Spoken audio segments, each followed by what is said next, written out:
Hang on. There we go. So go over here. Facebook will go here. What's up, Frank? And then you'll see our comments right there, and you'll see comments on YouTube right there. Gotcha. So man, before we're gonna let some people get up in here, but you guys just got home from Florida, and the Sandy Cooper in Florida? South Carolina. It is in South Carolina. Mm-hmm. Okay, so Florida, South Carolina, a little bit of driving going on. Frank, how's our audio sound? Do we sound okay, man? Frank says, "What's up, Johns?" What's happening, Frank? Johns. No, Scuba Steve. Scuba Steve is irrelevant. You're irrelevant. It's all good, Frank.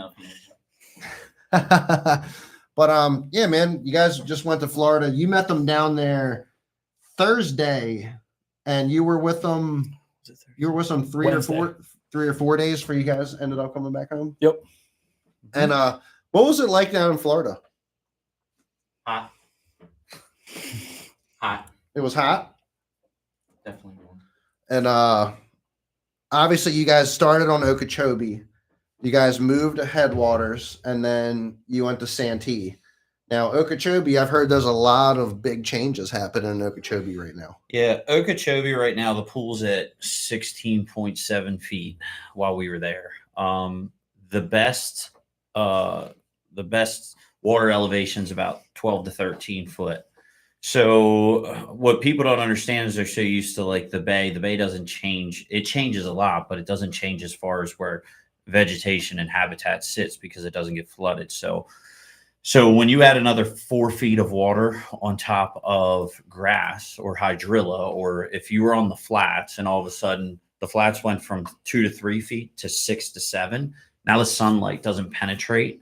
So because the sunlight doesn't penetrate, it doesn't make it down to the bottom of the water, which doesn't do the chlorophyll, borophyll with the grass, and then it doesn't grow. So technically, a lot of Okeechobee's grass has just died off, not to mention they're spraying it, which I don't know. Here's what I don't get. They're spending, I'm sure, hundreds of thousands of dollars to spray it. Me and John were there when they were spraying it last, right? And all you have to do is take the thing and flood it, and the grass would go away on its own. So I don't really understand why to pay hundreds of thousands of dollars when you could just flood it a couple of feet and kill off a bunch of grass. Right. Yeah. But that's what they do. And people get all in an uproar, and I get it. It's going to turn Okeechobee into a lake where they'll start chasing shad and they'll be schooling and all that stuff. So that's part of the problem. You can't find them because they're out schooling. Right. Seems like that's already what's going on. And nobody's going to like what I have to say. And I don't care. I'll just say it because my tournament fishing days are slim to none and just having fun. But the Army Corps of Engineers doesn't give two craps about bass fishing and what happens on Okeechobee. They built that for whatever they built it to hold water for drinking or whatever they built that thing to hold water for, and it has zero to do with bass fishing. So like Scott said last, the best thing you can hope for is a drought.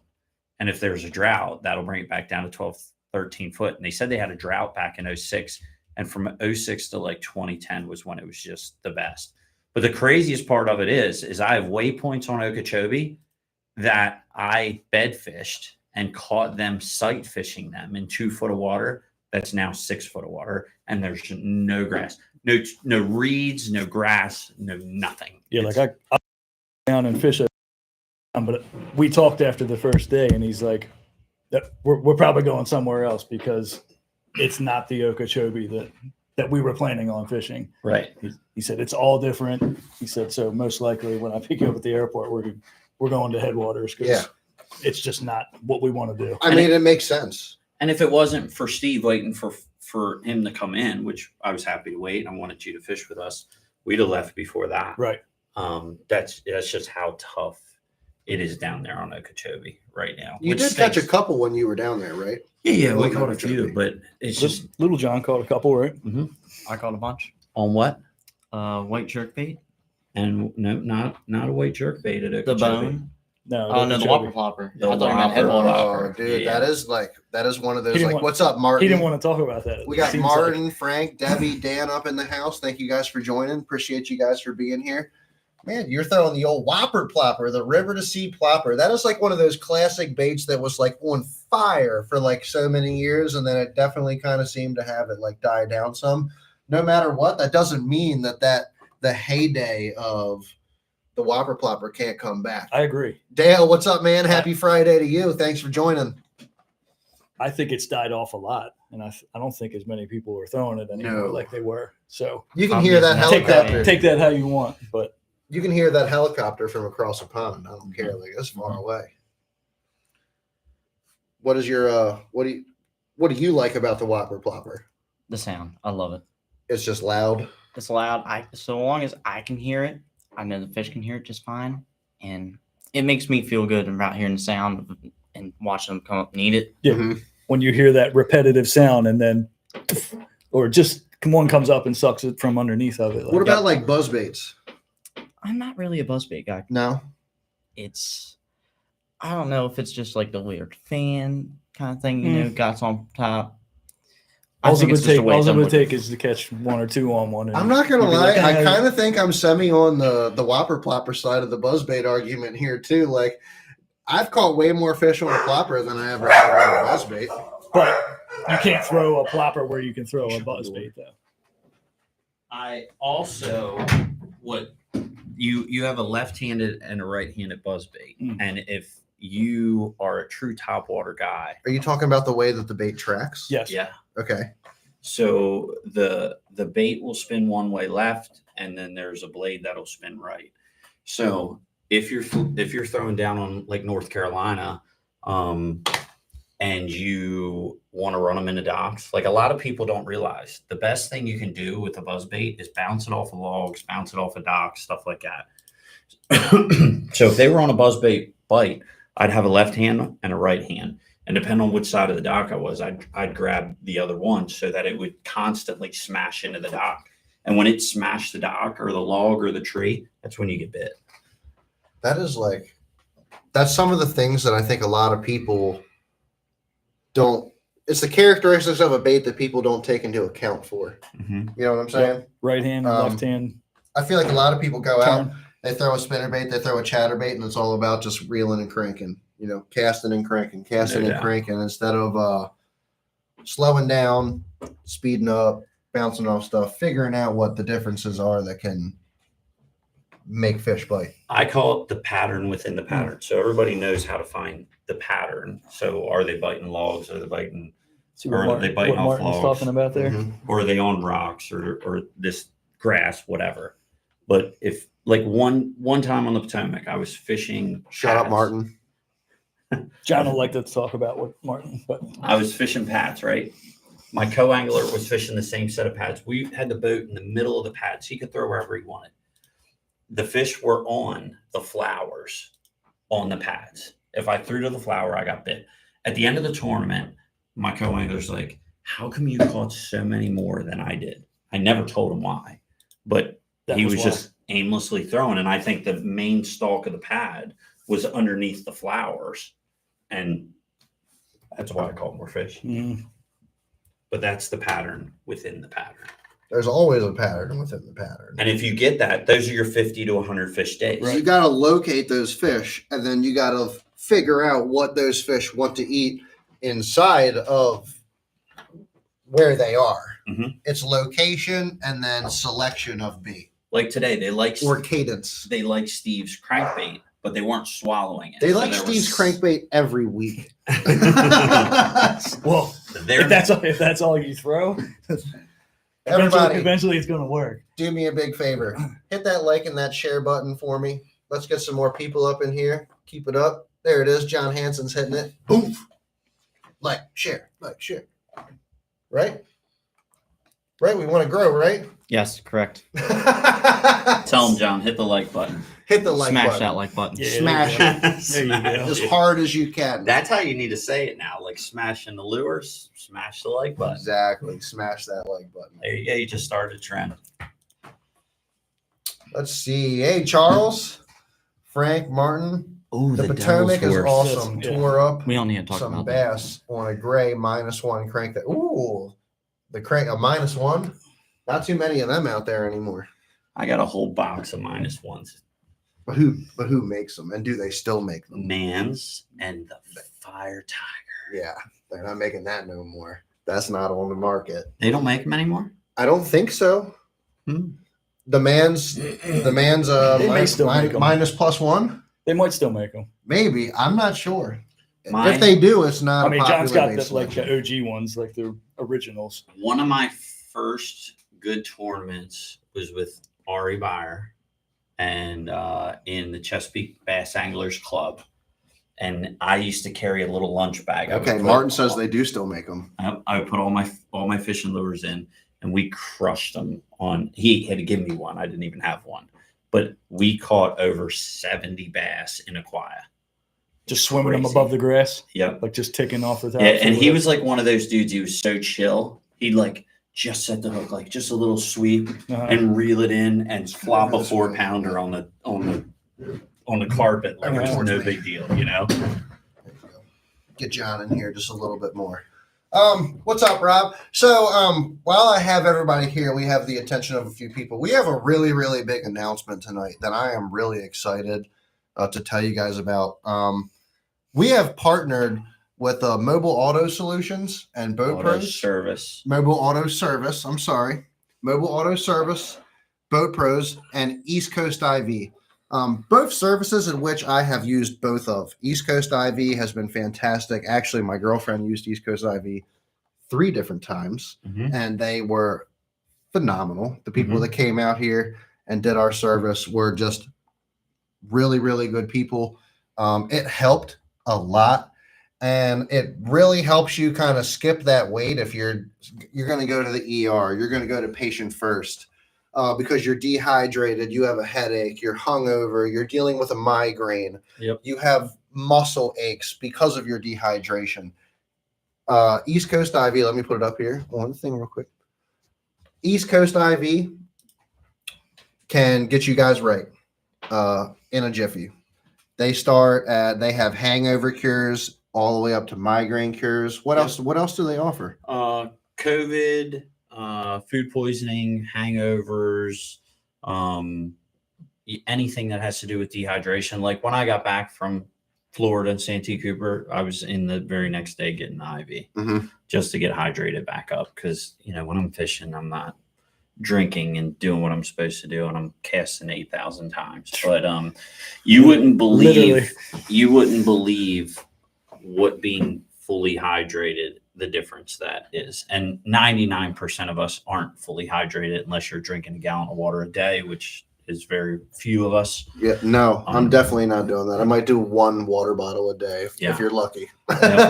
So I mean, we have from elderly to young, and the elderly is a big deal. They don't hydrate like they should too. But if I get sick, I immediately go in and get an IV immediately. I don't care what I'm sick for. So just helps you feel better right away. You feel Speeds like up the recovery. Bucks. Yeah, for recovery speed up. You feel like $1 million, and then you can get ahead of it. Like my daughter had a really bad sore throat. We weren't sure. Hey, Scott. We weren't sure, if she had strep or what she had. So, took her right in, got her IV'd up. Nobody wants to drink on a sore throat. You know what I mean? No. So, but yeah, great company, great people, great nurses. I've used them before. Can totally agree. They're fantastic, and they make a big difference. Yep. We have 3 locations: Bell Camp, Ocean City, and Columbia. And we do mobile. We come right out on site. Yeah. Yeah. The mobile is great. Imagine, think about it. Imagine you're getting ready to get married. You get hammered at your bachelor party the night before your wedding. That never happens. That never happens, right? Who's You ever need to done be that? feeling good for your wedding. Well, I'm here to tell you right now, instead of going to the emergency room, East Coast IV will get you dialed in. Yep. And they got everything. They got extras, whatever. They got yellow bags. Phoebe got 2 yellow bags one day. Cost me a lot. It's usually $150, $200, depending on what you get put in the bag. Yes, depending on what you get put in the bag, and then if you want to add another one. Yep. Which helped her. I've done 2 bags before. Yeah. You're really dehydrated. Yeah. 2 bags is the way to go. Dude, you're gonna go out you're going out this summer. We got a lot of people in here. They're gonna do a lot of bass fishing out in the sunlight. We do bachelor parties. Think about this. We do college sports teams. So think about this. That's from insane right Us there, being yeah. younger, like think you're in college, you know, them guys are going out drinking and partying, and the coach wants them performing their best for the next day. Mhm. Well, if they're all hydrated and the other team isn't, you wouldn't believe the sports stuff. I mean, we have fighters, the Ravens guys, some of them come in and do it. So it's pretty wild. Are you driving to Lake Erie to give one of those bags? I don't do the administering, but I'll do it for Frank. Off the record. There's no insurance, no. And then, so on top of East Coast IV, we are also really proud to announce a partnership with Boat Pros and Mobile Auto Services. How long have you been doing that? Because you've been in that for like a while. Like that's kind of like where you got your toes wet, right? Yeah, that's where business started for me. So in 2003, I quit working for Baltimore Gas and Electric, bought a van, sold everything I had, threw tools in it, and decided I was going to go out and, chasing the dogs. Decided I was going to go to work for myself. It's been 20 years. You had one van back then. Just One you, van. Just you, Yep. right? Yeah. Yep. I remember. So now we have 10 vans, and as of Did I see your trucks like going down the road like Mhm. everywhere? yeah, The Yeah. trucks are everywhere. and we have like Bright- four or there's one five. bright pink one. Yeah, 4 or 5 of them aren't wrapped. You have a yet. bright pink one? I see it on the highway almost. Yeah. Not every day. I see it often though. Yeah. Yeah. I do funky things with the wraps, and I've caught some flack for that. And the best part is people will call and say, that is the ugliest van I've ever seen. And I'm like, You noticed but it? you remembered. Exactly. You remembered Exactly. enough to call me to tell me. It Right. did its job. Right? Right. Yeah. So, Got the and attention. you know what else I used to do? Hey, Nick. My buddy Roger, he owns shameless plug, Not Just Signs, great company. He would leave off and misspell road signs, like the little chloroplast signs you stick in the ground. Mhm. So people would call and complain about the road sign. Being And misspelled. yeah, and he's like, did a job, and they would. He would do it once in a while on my stuff. He's like, just try it, put it out there, and somebody would always complain about it. It's hilarious. But That yeah, we is- got 10 trucks on the road, and as of let's just say the end of this week, we're in 16 states right now. That's phenomenal. So we're going to all 50, 300 cities is our goal. So I know Alan and Anna are watching, my management team. So it's being a wild ride. Let's just say that. Mobile Auto Services and Boat Pros. And Mobile Auto Services and Boat Pros is the other service from John that I have used before. I had a nitro boat, and I love that boat. Me and Steve caught a lot of fish out on that boat. It started running a little bit rough, and I was just kind of ready to get rid of it and just kind of move up to a different boat, move up to a nicer boat. And so I called John and I told John I need somebody to come out here. I need somebody to take care of this boat, freshen it up, clean the carburetors, change the fluids, get this thing idling and running smooth. And man, I was at work. I went to work. I came home. I left the boat out in the driveway, and boom, I come home. It was running better than I ever had before. I took it out and ran it to test it one time. It was nice and smooth. I listed it for sale on the internet, and I sold it a month or so later to a happy owner who was happy to take the boat home. So I like the mobile auto services thing. I know we have a lot of gentlemen on here who are a little bit older. They don't want to pull their boats to the shops. They don't want to leave it at the shop and stuff. We have a service here that can come to you. And not only is it boats, it's cars. Yeah. It's car. You could do a tractor, couldn't you? You could do somebody's Yeah. tractor, Yeah, right? we do cars, trucks, tractor trailers, lawnmowers, heavy equipment, you name it, we do it. So, and there's somebody on here right now saying, why would I pay them to come out? And if you're older, this is what I say. Pay us to come out or hang out with your grandkids. And that just shuts them down right there. You know what I mean? So like stay home, do something that you would rather be doing, Mhm. and let us service your vehicle. I thought it was very fair. I thought it was very fair to have somebody come out to the house and service the boat right in my driveway, where I didn't have to take the time to take off work early. Because by the time I take off work and I get the boat hooked up and I'm trying to pull it up to Middle River to somebody's shop or not, you're like cutting time trying to get there on time before a shop closes. So it's really nice to just be able to have that be able to happen right in your driveway. At a very good service too. I talked to the technician that came by the house on the phone like twice, and he was really knowledgeable. He talked to me, asked me what was going on. Excuse me. With the boat, and I gave him a rundown, and I came home and he had it dialed up. So very impressed, very stoked to partner with East Coast IV and Boat Pros Mobile Auto Services. Hey, look, I always wanted to do this. Look, my mom and dad are on. Hi, Mom. Hi, Mom. Hi, John's mom. Hi, Grandma. Hi, Mimi. So now that we have introduced that, the other thing that I'm going to say on top of that, because we partnered with John here, is Bass and Beer Radio is about to bring you guys some monthly giveaways. Monthly. We're going to do monthly giveaways, and sponsored by Boat Pros, Mobile Auto Services, and East Coast IV. And we're going to be dropping some fire in these boxes. The only baits that are going to be going in there are the baits that we have confidence in here at Bass and Beer Radio and with the Hanson boys. Maybe Scuba Steve. Maybe. Most of my confidence baits come from Scuba Steve anyways. But we're really pumped to announce that. I am actually going to be headed up to the Susquehanna Fishing Tackle here in the next few days to load up one of those boxes. So be prepared for that. Be prepared for the instructions coming your way to enter into that giveaway. And appreciate you guys for joining tonight. With that being said, we're going to dive back into some more fishing down in Florida. Which part of it? All of it. Get into it.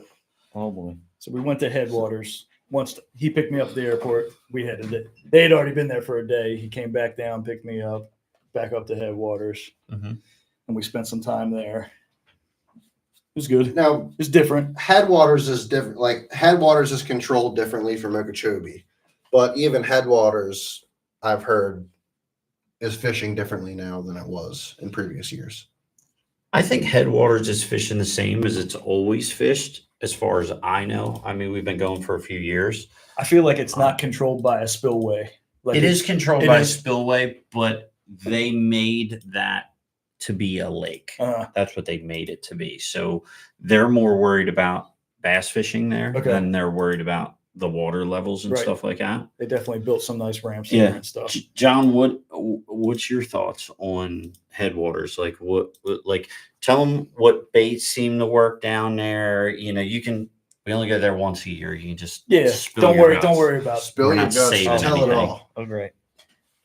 So where should I start with the baits? This is the question. What's your What favorite bait? Yeah, to Yeah, throw on what Headwaters? worked best for you? I know what it was. The bone white jerk bait. Yeah. It was easily the best. And why do you think that was working well or making the fish bite? You know, what was the water column you were throwing it in? What Speed. Yeah, what areas were you putting it? Stuff like that. That's what people want to know. I will be completely honest. We literally just pointed into any random direction because all the bass are roaming. Exactly. They aren't staying in one position as Exactly. always. It was very hard to pattern because you could catch them. You just as many casts as you could take. That's how you would catch them. So you could catch them on the grass, and then you were also catching them out in 20 foot of water. Yep. Yeah. Right.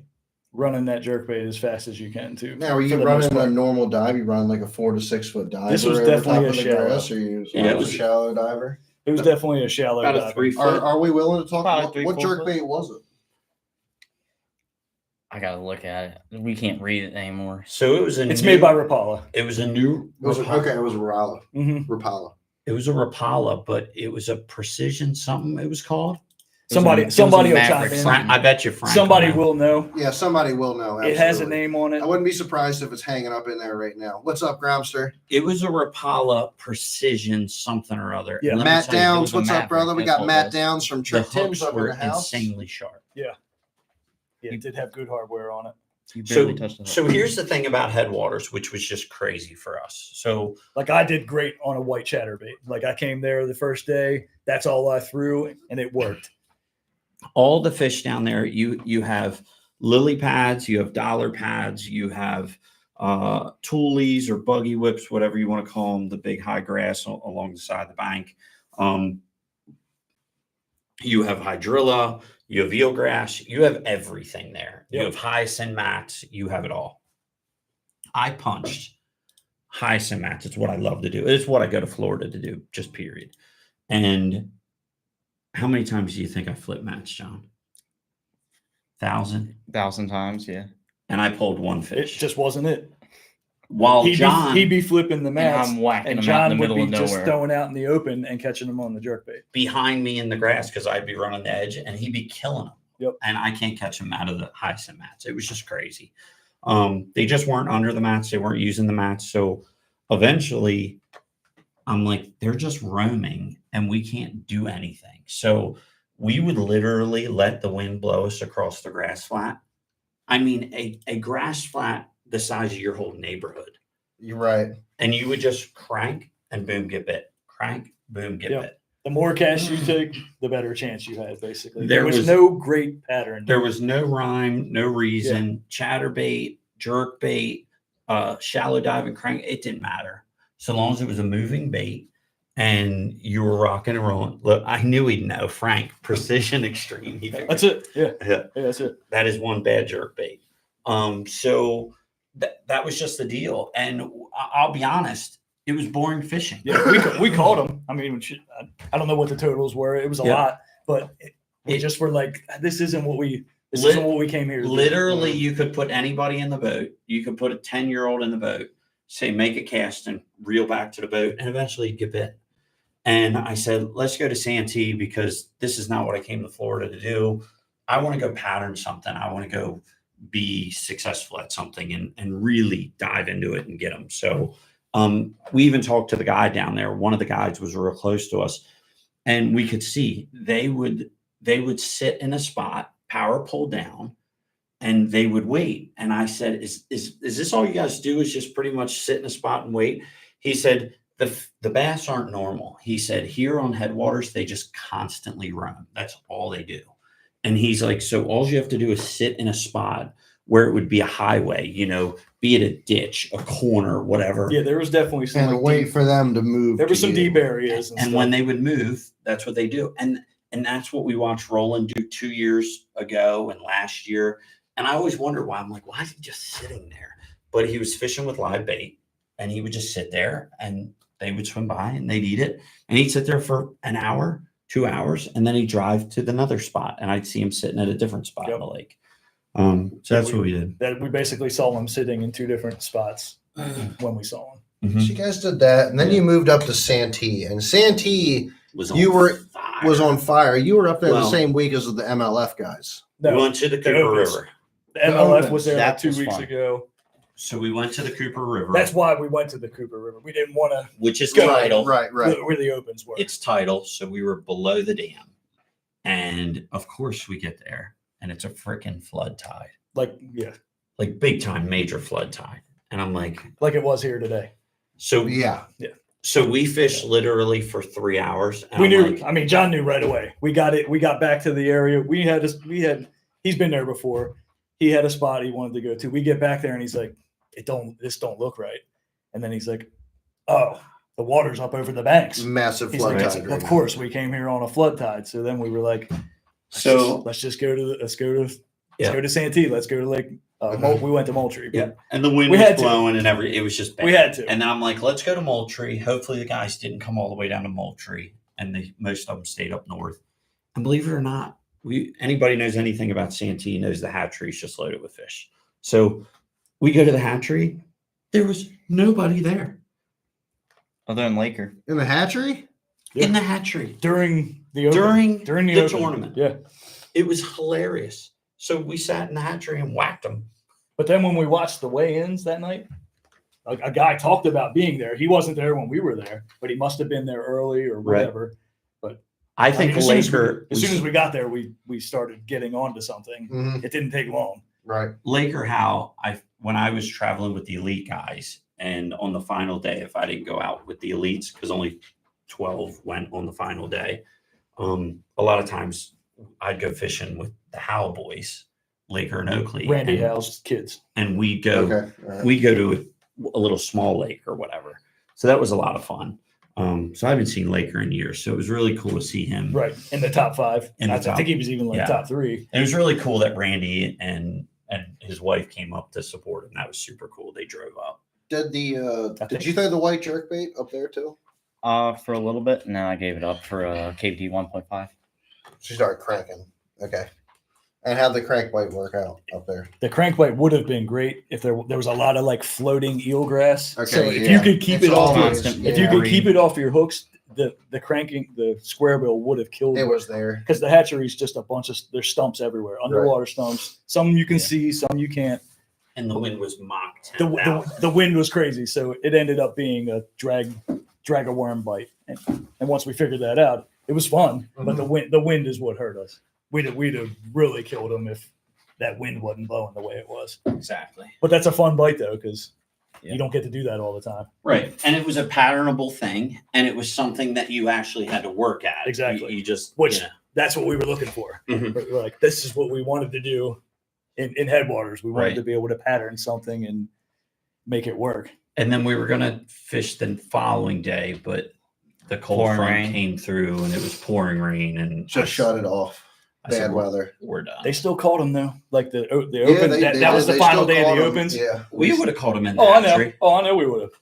We just didn't want to deal with it. Yeah. It was pouring down rain. It We're would like, have been cold. let's just get out of here. Yeah. If it was just raining like it was today, we'd have stayed. But it was torrential pouring. Yeah. At 6:30 in the morning, like that's Yeah. not. You don't want to. You don't want to get No. up. And We go could out hear there. it banging off No. the van. You And- like you and wake it- up in the morning and you hear that and you're just like, And No. like 15 mile an hour wind also. So it's like yeah. John, what was your favorite part of the 10 days in Florida or 10 days fishing trip? I don't know, catching the most numbers. you did catch the most numbers. Yeah. You did? Yeah. You I caught a lot whacked of them. numbers on the jerkbait. Steve was texting me. He was like, Little John is on fire right now. I don't think I've ever been that good. Yeah, Like, yeah. Ever. That's why I said that to your dad. I'm like, I've always waited for the year where John just catches them. You know, Yeah. I've He's been fishing. I've finally- been fishing with the two of them since he was little. So it was nice to see him make that step up to now he's doing things on his own and catching his own fish. Were and you actually numbers wise beat us? Were you throwing something different before you tied on a jerkbait that ended up working for you? Like what baits did you go through before you ended up finding that white jerkbait was what was working for you? So I was throwing a swim jig a little bit before I went to the white jerk bait. Threw a whopper popper around the first day we got there. Mhm. KVD 1.5, of course. Then I think I went to the jerk bait after that. I didn't Yeah. switch too many times. No, you switched between that 1.5 and the jerkbait for the most part. Once you got that kind of dialed in. Yeah, but other than that, those were like all the baits I really used. Was there like a specific cadence or a speed that you were working that jerkbait that was In Florida, You're gonna love this. in Florida for sure. Reeling in as fast and as erratic as you possibly can. Yeah. At So, like, you at were, like, headwaters. popping it real My- hard, or were you literally just like reeling it back I was into popping the it boat? hard and reeling it as fast as I could. The bad part was I was gonna say this wrist, The was foot- sore for arm 3 pump, days. like straight arm pump. it's still sore a little bit. Yeah. It's yeah. After each day, he's like, my wrist hurts so bad. I know. don't want to give it up Right. because I keep on catching it. Yeah. Exactly. It's hard. You're not gonna put it down if you know that's what's working. Right. You could literally fish with whatever and pick up that jerk bait, and within 10 casts, put one in the boat. It was the Precision Extreme. Rapala precision. Rapala Extreme. Precision Extreme. It kind of looks like I don't not a 110. It doesn't like narrow down in the back like a 110. I don't think it matters what jerk bait you were going to throw, but to just grab one off the shelf that had great hooks and great action and was set up well, that was is worth the money. Yeah. It has a real small lip on it too, so it stayed above the grass there. I think that was I because I tried throwing like a can't remember what I had, a Lucky Craft pointer, white pointer, I caught one or two on it, but it would get down into the grass when his would just stay above it. Stay right where it needed Yep. to be.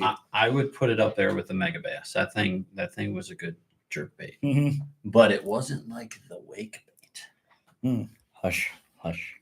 I had a Excuse me. I had a wake bait that was tearing them up.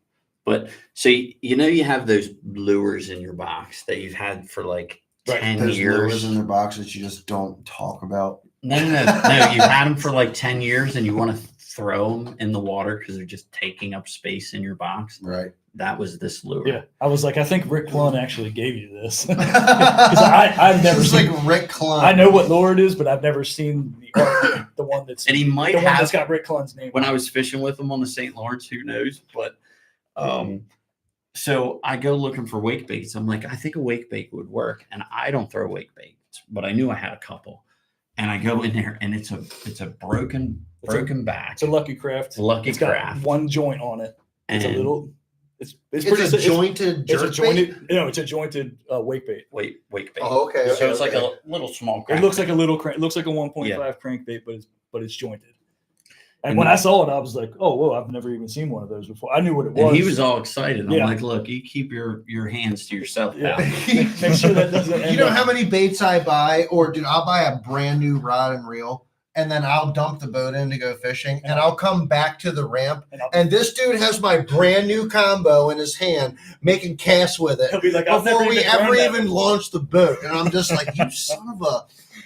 It'll have Well- a brand new lure on it that he just got, a brand new rod and reel. I'll be Be like, a "You brand see new that, bud?" everything. Steve's out here making casts with it on. He's like, Have what are you picked it up doing? yet? I'm like, I'm throwing your brand new stuff. At least it's not as bad as the cup holder. That's a good. Or the X Pride. That was a great story. What is the cup holder story? Let's hear this. Let's go into the cup holder No. story. Go ahead, John. Tell them the cup holder. Anybody Tell us about who the wants cup to go holder, fishing. John. Yeah, be careful with Little John around. So one day before I went to my buddy's house, we were going to fish Muddy Creek because he's like a mile walk down the stream. Mm.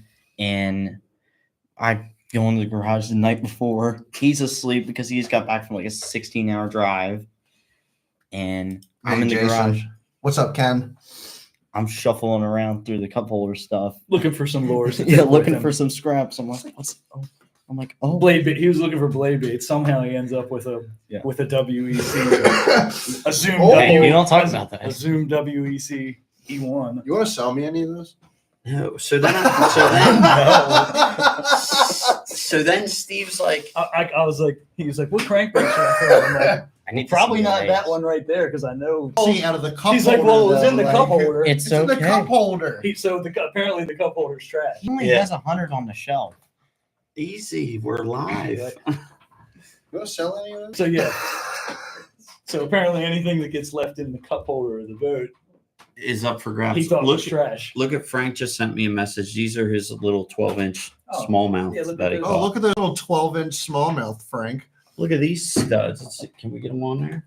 It's clear a little bit. There you go. Those are giants. Those are giant Toads. smallmouth. That's not. Is that Conowingo? There's nothing Or is small it- about or is it- that. I think at that's all. Erie. Or is it up north somewhere?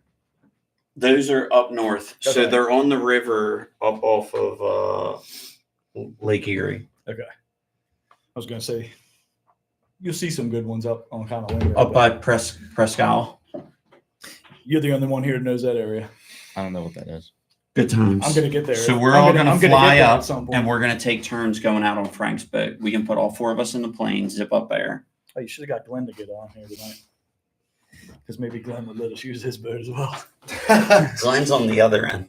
Oh, okay. What so you guys came back up here, you guys fished Florida, you guys fished Santee, you guys made it back up here today, you made it to the GP. The bite was tough on the GP. It's If we had more time, we were getting something figured out. yeah. We didn't have enough time. If we just circled back and done the same thing we did again, There wasn't enough sunlight. This dang show was really inconvenient for us tonight. I'm just saying. We need to get off the water. Oh, no. Sorry for inconveniencing you so badly. It's okay. the tide started pulling out. Oh yeah. It, as soon it as went, that outcome it went down. touched- It went down yeah. a foot while we were out. Yeah. Yeah. So it did I drop think that changed. tremendously. I think that was helping and things were changing. Like we started getting something figured out. We just ran out of time. ran out of time. It's been a tough bite. I jumped. What were off you it. throwing I today jumped when off you of were it. out there on the boat and on GP? Throwing that jerkbait again? I threw the jerk bait for a little bit. I think the jerkbait, dude, I don't think that's a bad idea whatsoever. I think that's a phenomenal idea right now. You got food, like, I feel like we're in this time period right now where honestly it's kind of weird. Like, we got 58-degree water temperatures and we're mid-March. Mhm. It's uncommon. That's crazy. It's uncommon. It's not normal. Yeah, John was fish are definitely probably- surprised to see how warm it was already. The fish are probably just like, what is going on right now? Now, obviously, they move and their reproduction cycles kind of work off light, the length of the days and all that stuff. So, but like, you can't tell me that they're not going to move up shallow and start feeding when they see these water temperatures. They will be Yeah. spawning at the same time the Potomac fish are going to be spawning at this rate. Which is wild. If maybe the Potomac, Like, they might Potomac's already always be. ahead, dude. They might. They. I don't thought think I the heard it was Potomac's- 58 down there like 2 weeks ago. I could be wrong. If Well, anybody, then we if should have went to the Potomac today. I thought you were Well, going to well, the we talked Potomac about I today. was, but according to Bass and online, Beer Radio. the water's only 49 down there. So, dude. So, and I believe I'm that. sure somebody can chime in. I That's been believe down there. 49 on the Potomac Where's and Wiseman? 58 in the GP. Well, I think the water just jumped up 6 to 8 degrees in the last 3 days. It's been hot. It was- With decent, the Yeah. nights. It didn't get below the nights 60 have- last yeah. night, so that Yeah. that, Yeah, that changes exactly. things. When the nights don't 60. get cold, that's when the Yes. water temp climbs like a rocket. Yep. Yeah. No doubt. Yeah, when it doesn't drop below 60 at night, things- And that's what I watch. for like a week or two in a row. So for all of you out there fishing, and you're watching the daytime of when the sunlight and the water temperature, and you're waiting for them fish to get on bed, forget that. Look at night temperatures. That's what it's all about. Mhm. If them night temperatures can stay in the 60s, low 60s, they're going to be on beds soon. I definitely think that things work off light cycles and everything, but I definitely think they're going to be spawning and moving up earlier than normal. Good call. Good mama. Good call. He would have just sat there and whined the whole time. Yeah, she brought chicken fingers home. I need some. He wants his mama. Yeah, the GP was slow. Glad as I was out there for like 2.5 hours earlier, man. I was throwing crankbaits. I was throwing the Spro Little John. You ought to throw a couple of them. Spro Little John. That's the perfect lure for Little John. It's just the perfect lure. I threw the jig around a little bit. I threw a spinner bait. I threw the 6-inch burrito, and I couldn't get thumped. I couldn't get bumped. I couldn't get ticked. I couldn't get nicked. I couldn't do nothing. We threw the big swim bait down on headwaters for you. Didn't pay off, but If Did you catch I a think stick? we'd have caught him at the hatchery if it wasn't blowing the way it was and we had more time. Correct. That next day, that was my plan. Yep. I think we'd have caught some big ones. Hey, are we going to talk boat ramp etiquette? I really want to dive into some boat ramp Oh, etiquette God, because I- it's just like I'm going to irritate it's some just people. On let's that. let's irritate some John's people. take boy. on boats. Listen, everybody, Might be if different you than are other down people's. to irritate some people, like and share this post right now. Let's irritate some people because boat ramp etiquette is coming up. And dude, I could have I'm telling you right now, I almost jumped out of the boat today to walk over to some people and be like, y'all should watch my episode tonight. Dennis. because you suck. Right. This is for you. I had a guy at Headwaters complain because somebody went around him because they wanted to go. You weren't there yet. No. They wanted to go. No, you were there. Yeah, because we were already at Headwaters. I don't know where you were at that time. So they complained that they went around him and he goes, "This would never fly where I'm from." And I'm next to him, getting the cover off the boat and all that stuff. And I'm like, "Where are you from?" And he's like, "Jersey." I'm like, "No wonder." Like, and I'm like, "Well, what wouldn't fly?" And he's like, "That you would just skip line and jump in front of everybody." I'm like, "But you're not ready to dump your boat." Like this whole thing of guys who get their panties in a bunch over you going around them and dumping in when They're not even unhooked yet or anything. they're not unhooked. Yeah, well, they're then, no. slow-mo Billy. Don't have ice in the cooler. Yep. Yeah, the amount of time it takes from them to walk from the back of the boat to the front is 12 days. And just because they're on retirement time, you're supposed to wait. Like who's got this thing that says take a number when you're at the boat ramp? Like, I don't care who you are. I don't care if you're Kevin Van Dam.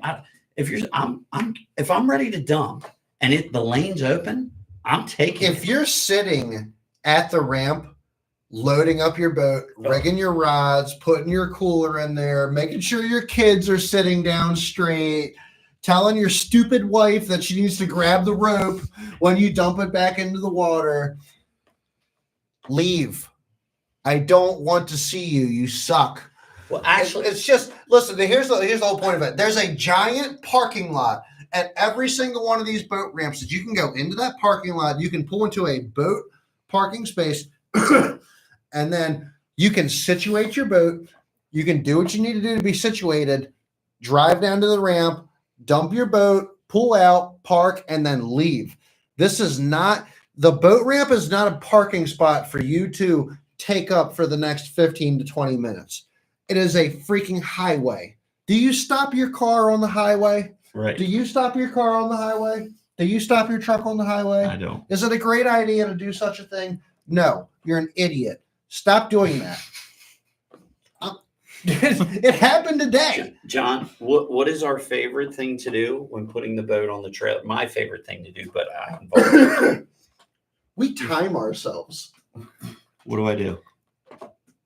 Depends on what you're trying to say. There's a bunch of people at the ramp all waiting to get to the dock to get their trucks. And what do we do every time? Oh, you pull up, you literally just go up to the front, hop off, While the back boat's out, moving. and everybody else is like, I nose the boat up to the dock. Yep.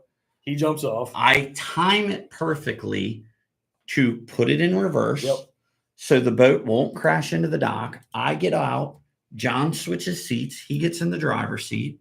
He puts it in reverse and goes out and waddles around. He probably does it better than you do. I've had He's people. not bad at it. I've had people yell at me He's not and bad. go, Not bad. "Where do you think you're going to get my truck?" And they're like, "Well, don't you see there's other people waiting?" No, actually, I don't see that there's other people waiting because you have two people in your boat. You could nose your boat up here, like Because we're handling the I think- situation completely different than the way that you're handling it. Is I this feel like that's the right way to do it, though. Yeah. Is this the deli counter? Right. Take a number, caller number 31. Right. Like now you can get your boat. No. It doesn't work that way. Yeah. So I So go, when he starts backing in with the trailer, we start pulling over. and it is this Yep. fast, as fast as I walk up It's to my 45 truck, seconds in Literally, and out. and I'll literally. put it in, Literally. and they'll be backed up in line waiting, and I'm like, what are you waiting for? I have done some petty things before. I'm not going to lie. No. Like- Yeah. would you like to share? Yes, I do. I would like to share. Like and share this post. I straight up have. There's been a few times where the line has been kind of at the boat ramp, and like you see people just sitting there, and like, so okay. So here's one of the things at Mariner Point: you have 2 dumps and you have 2 outs, 2 ins, 2 outs. Mm-hmm. All right. When it's 6:30 in the morning, fuck your in and you're out. All right. This might go against some people. Some people are going to be like, don't do that. But like, dude, it's 6:30 in the morning. Nobody's pulling their boat out at this point. Right. Every single one of those is a launch. No shit. Yeah, Absolutely. I've never even thought of it Yeah. the way I've always thought of it that way. Every Sure. single one of those is a launch. Yeah. Get in, get out. The amount of people that will sit there and be like, well, I can't launch my boat in there because the arrow says that I have to pull out. I'm like, dude, you are making it longer and harder than this has to be. No. Dump in, anchor your boat, get out. So, so for It's easy. for the rookies who've never fished on a professional level, But don't do that at 3:30 in the afternoon. right? But for the rookies, you ready? on a pro event, everybody dumps their boat in the water. Look, with nobody in it. Yeah. You do not get out. You do not tie it off at the dock. I don't get out. You dump it, and when you dump it, you leave it just enough that it washes away from the boat. I got freaking poles. I'm not getting out. No. No, listen to me. You dump it and let it go into the lake. When you get to the no, literally. Yeah, I've never seen it. They dump 100 boats. So you dump and go, dump and go, dump and go. So then when you walk back on and somebody's coming up to pick up somebody else, their co-angler or whatever, you're like, hey, my boat's over there. Will you grab it? You just make sure your motor's down so your prop doesn't smash into somebody's boat. But that's it, man. And everybody, this is another thing that just drives me wild. They're called bumpers on the boat for a reason. They're rubber bumpers that stop it from scratch. It's okay if it touches Bunky. your boat. Mhm. You'll be all right. Trust me. I fully agree with you. I fully, totally agree with you. The amount of pettiness and everything that kind of happens at the boat ramp is asinine. I feel like the Thursday, dude, Frank. these are the reasons I'm employed. Ooh, nice finish. There's like, dude, the Thursday night threefers, I don't run into this too often because I feel like bass fishermen are all kind They of all- like-minded. Like we Yep. all know, They all like, do dude, the same load thing. up, get in, get out. Yep. It's really the pleasure boaters where you run into this issue. Yeah. Early in the morning and or when you come back at 4, 5, 6 o'clock in the afternoon and the pleasure boaters are pulling out and nobody knows what the hell they're doing. Look, here's a guy asking, Oh my God. what's Martin. my highest finish in a BFL? Yes. Uh, Rob, what is John's highest finish in the BFL? Look, there's a thing called Google. You can grab it up. I think 180th place, maybe 250th, something like that. 180th, 250th, Yeah, 300th. maybe. That's decent. It is pretty good. Yeah, I like it. Yeah. I like it. Look, it's either this first or last. There's no reason of being in the middle. Like once I figured out I don't have first place locked up, I start throwing fish back. I'm like, this is useless. Worst thing is the kayakers that take up the ramp space and they don't even pay the ramp fees. Is that true? Complete. Yes, Especially absolutely. when So at if you're Mariner talking Point, about they're- Mariner, they have yeah. their own ramp. they have their own ramp. They Like, have their own launch. dude, Mariner Point put like a ton of money into having an own kayak launch. Where's And then that? there's It's another off to the left kayak side launch if that's even you're- like, it's that aluminum ramp that's going down like off on the left side right there. Okay. You know, that big aluminum. That's a Like you kayak can pull your launch ramp. kayak right up into Yeah. it. You slide right up into That's it. what And there's that's a bar. for. That's a Exactly. kayak launch ramp. That's a. Yeah. But most of them don't. They don't use it. Because They they don't just even know dump what it it on the is. concrete ramps. Yeah. Why not Or just chuck it up there's the dock? literally another ramp that's like down farther in the secondary parking lot, and it's from like the dirt into the water. Right. And I'm just Yeah, like, that's it's what like I right there. So when the kids were little, swear to you on this true story. When the kids were little, I would take them to the park over in Port Deposit, and the launch ramp in the park's right there.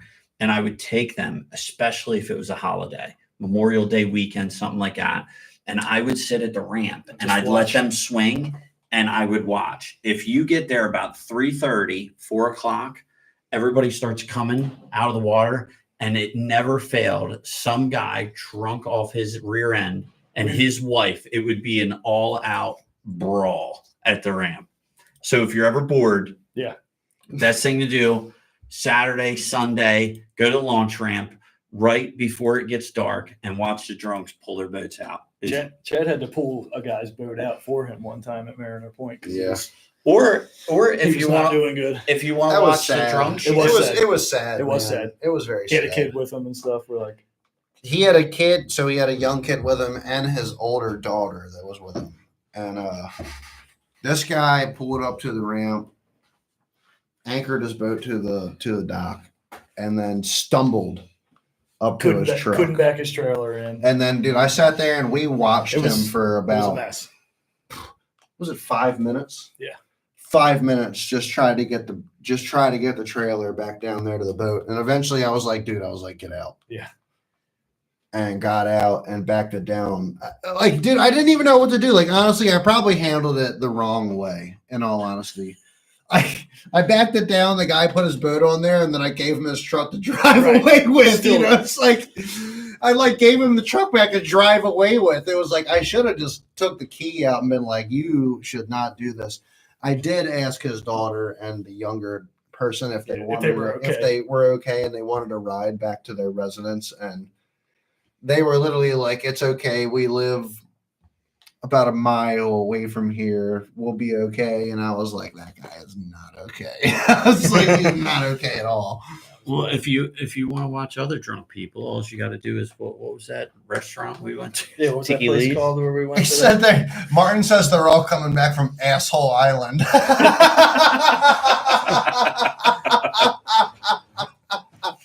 I like it. Winter chicken dinner, says Frank. They're coming back from Asshole Island, says Martin. That's my favorite comment of the night. You're pinned right now. Thank you. Jason, I seen one in Perryville back down the whole boat, came off the trailer onto the concrete, and the dude pushed it with the trailer on. Oh my gosh. Five or six of us, same deal on port deposit, picked up aluminum boat and put it back on the trailer. The dude pulled it out, it was sideways and it fell off. My God. What I've only witnessed it once. And luckily this guy had like one of those plastic boats. And like he had a normal, like a landscaping flatbed trailer. And he like had one of these plastic like John boats or whatever, like one of the Sun Dolphins or some shit. It was like one of the Sun Dolphins or something. And he like pulled it up onto the trailer. And then he pulled out. And next thing I know, like I'm sitting in the ramp like a couple over, and all I hear is like there's the boat laying up there in the middle of the asphalt in the middle of the parking lot where it slid up. Were you with me when that happened? No.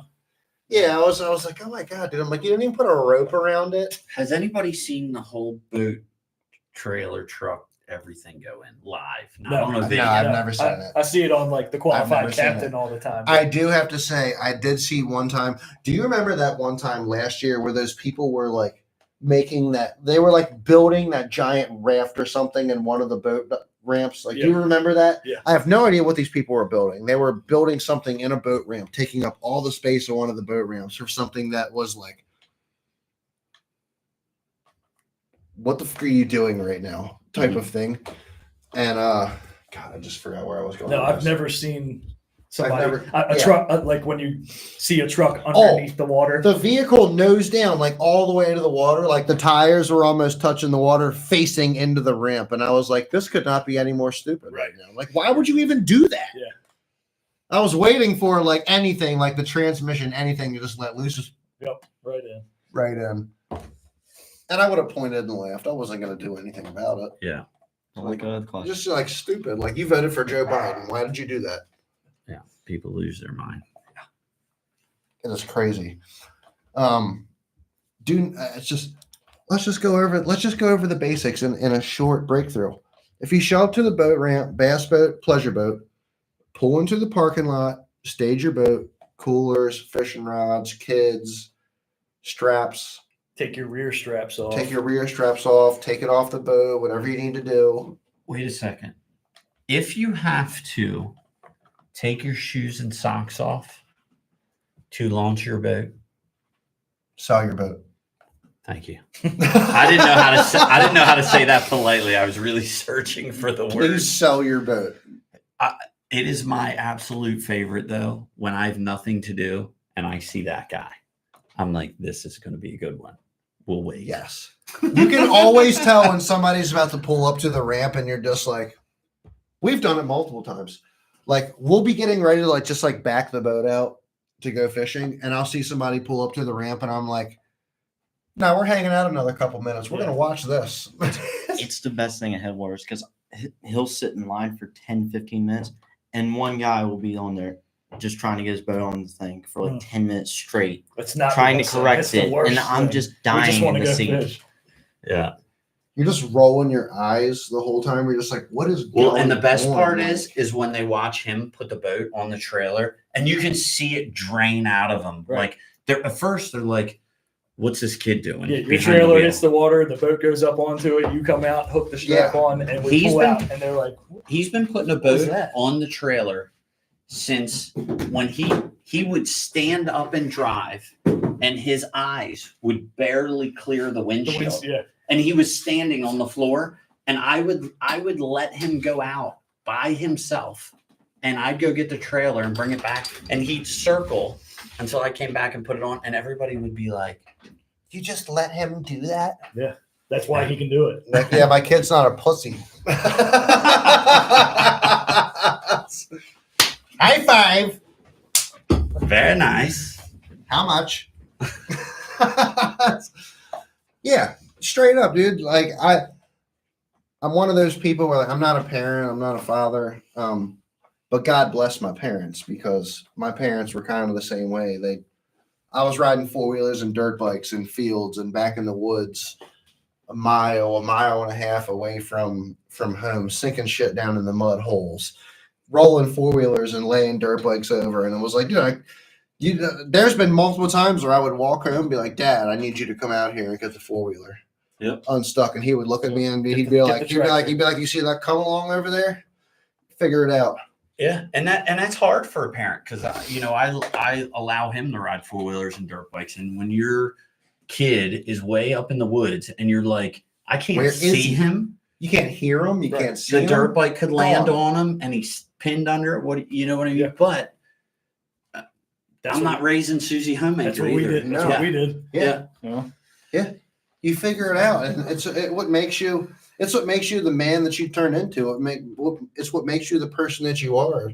You go out there and you don't have everything handed to you. You got to work for what you got. You want to go out and ride 4-wheelers and dirt bikes? Well, you better learn how to maintenance those 4-wheelers and dirt bikes. You better learn how to get them unstuck. You better learn how to change your oil, swap an axle out if you need to, change the chain, tighten the chain, lube the chain, all the above. It makes people who they are, and it's the same thing with fishing, man. It's the same thing with fishing. You go to the boat ramp, you launch, you go out fishing. Yep. It makes you the person that you are. Straight Yeah, up. I'm proud of John this year. This year he's finally putting it together and he's Mhm. putting patterns together. And he used to fish for a couple hours and he Right. quit, which was natural. He's young. You know Yeah. what I mean? I still do that. I'm 30. But No, but he now- definitely fished more than I've ever seen him. yeah. Took Now more casts in a day than I've ever seen him do. Mhm. Now he's searching for the pattern and getting it on. So it's pretty cool to watch how he's grown over the years. Good for you, brother. Pumped to see you out on the water more this year. Oh, definitely. And I'll just I get can't wait for the Thursday nighters to come up. Do the Thursday nighters are going to be good. You guys plan on fishing some Thursday nighters? Yeah, I'm gonna fish. So this year I'm gonna fish some team stuff. I just want to have fun. I'm not going crazy again like I did before. And before it was a lot of fun too, but I just have too much going on with so many other things. And when COVID hit and we got basically crushed out of the fishing industry, it really took the wind out of my sails. So I'm happy to be fishing again. And, me and Frank are talking about fishing a buddy tournament up there on Lake Erie. And, me and Steve are talking about fishing some buddy stuff. So if it's stuff that we can go spend a couple $100 and just have a good time and not care where Not we stress place. over it. Yeah. Yeah. That's what it should be I'm looking about for. anyways, man. It should be about going out on the water with your friends and just fishing and having fun, no matter what the outcome of the tournament or whatnot. The is. crazy part is with the Look, I'll take you on Little John on my boat. You and Steve can have your boat. I'm gonna smoke you every time. dream about it.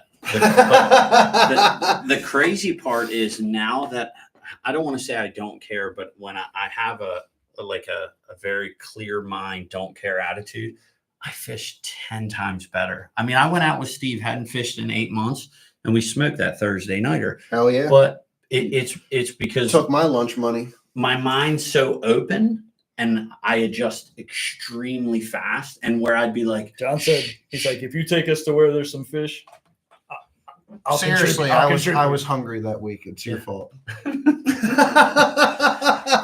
but it's the hardest part in fishing is making the adjustment, and you're always second guessing yourself. And It's tough. I don't second guess myself anymore because I don't care. Mhm. Like I'm like, oh well, if I zero, I zero. But because I don't second guess myself and I just do it, it works. It works. Yeah. Yeah.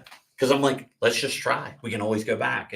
And with Steve, like Steve's a good fisherman and he'll fish his strength and I'll fish my strength and we figure it out. And when he's fishing something that's working, I'm like, you keep going. Yep. I'm going to try to dial it in better, you know, and I'll keep changing and switching it up. So it's really helped out my fishing abilities and just graphing and stuff's just changed so much. And Big time. That's Electronics, man. that's a big difference. I really rely on my electronics more than I ever have. That's a whole nother episode right there. And I'm not talking forward facing crybaby scanning. So let's just get over it. Okay. The old Glock forward facing sonar. Look, we used to ride horse and buggy. Okay. Now we have cars. Okay. So, exactly. What Right. was sign image? Technology's going to move forward. Yeah. So I can't wait for the bait. I've been calling this for years. I want a bait that goes down, swims, finds the fish, punches it in the face a couple times, Yeah. eats it, Yeah. and then you set the hook. This makes it real angry. Just open the bail, let it roll. That's one of them shiners down in Florida.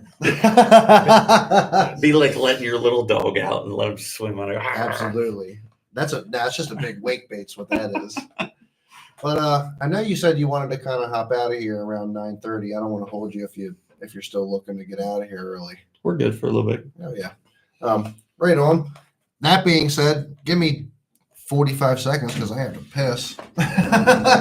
And then I'll be right back. See, we don't mince words on this show. It is what it is. What we got in comments? It's weird. What was your favorite part from the fishing trip, Florida to Santee? I liked fishing the hatchery at Santee. I liked that we got on that worm bite. That was fun. Only because we haven't done that in a while. It's just a different deal. I liked dragging a piece of tungsten and feeling everything. Mm-hmm.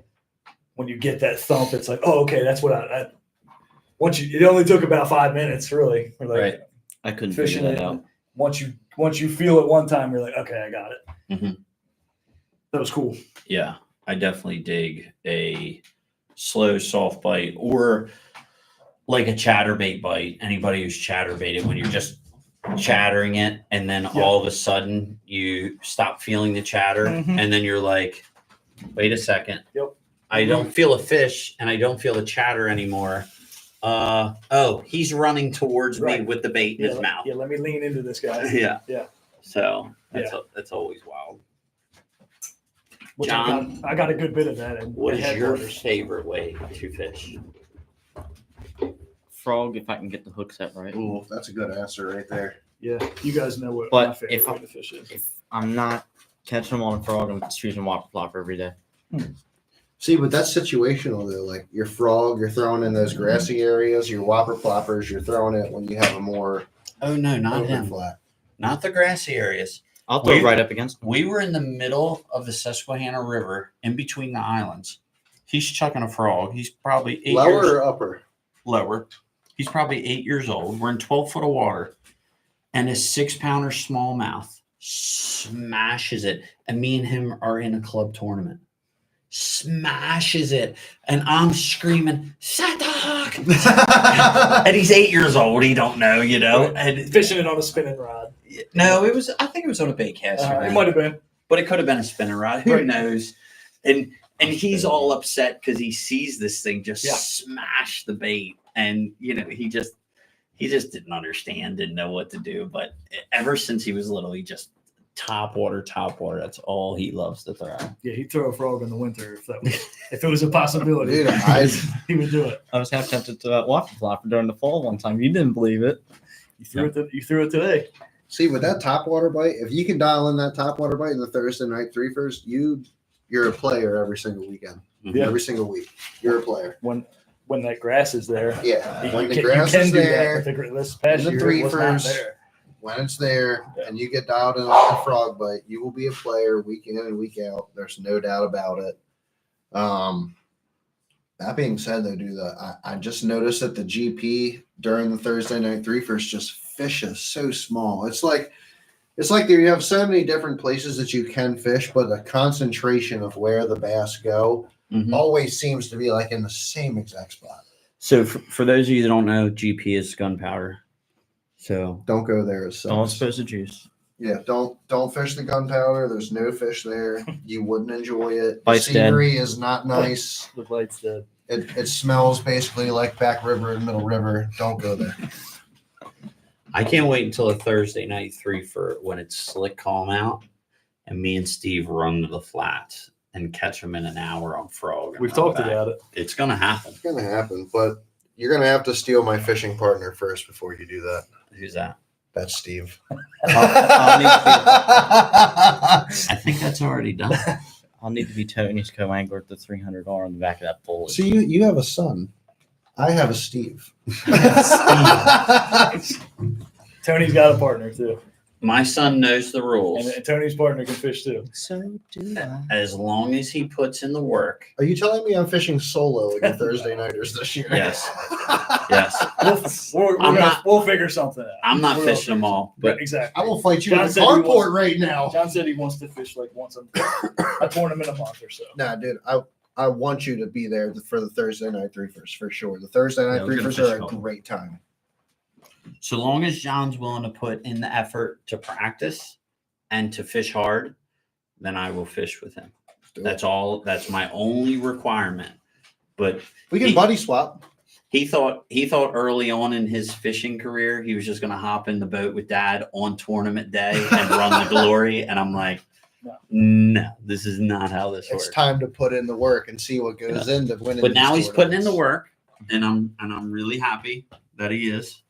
And it's up to him. He might decide he doesn't want to fish. So I don't put pressure on him either way. He does what he wants to do. If you don't fish, what do you want to do?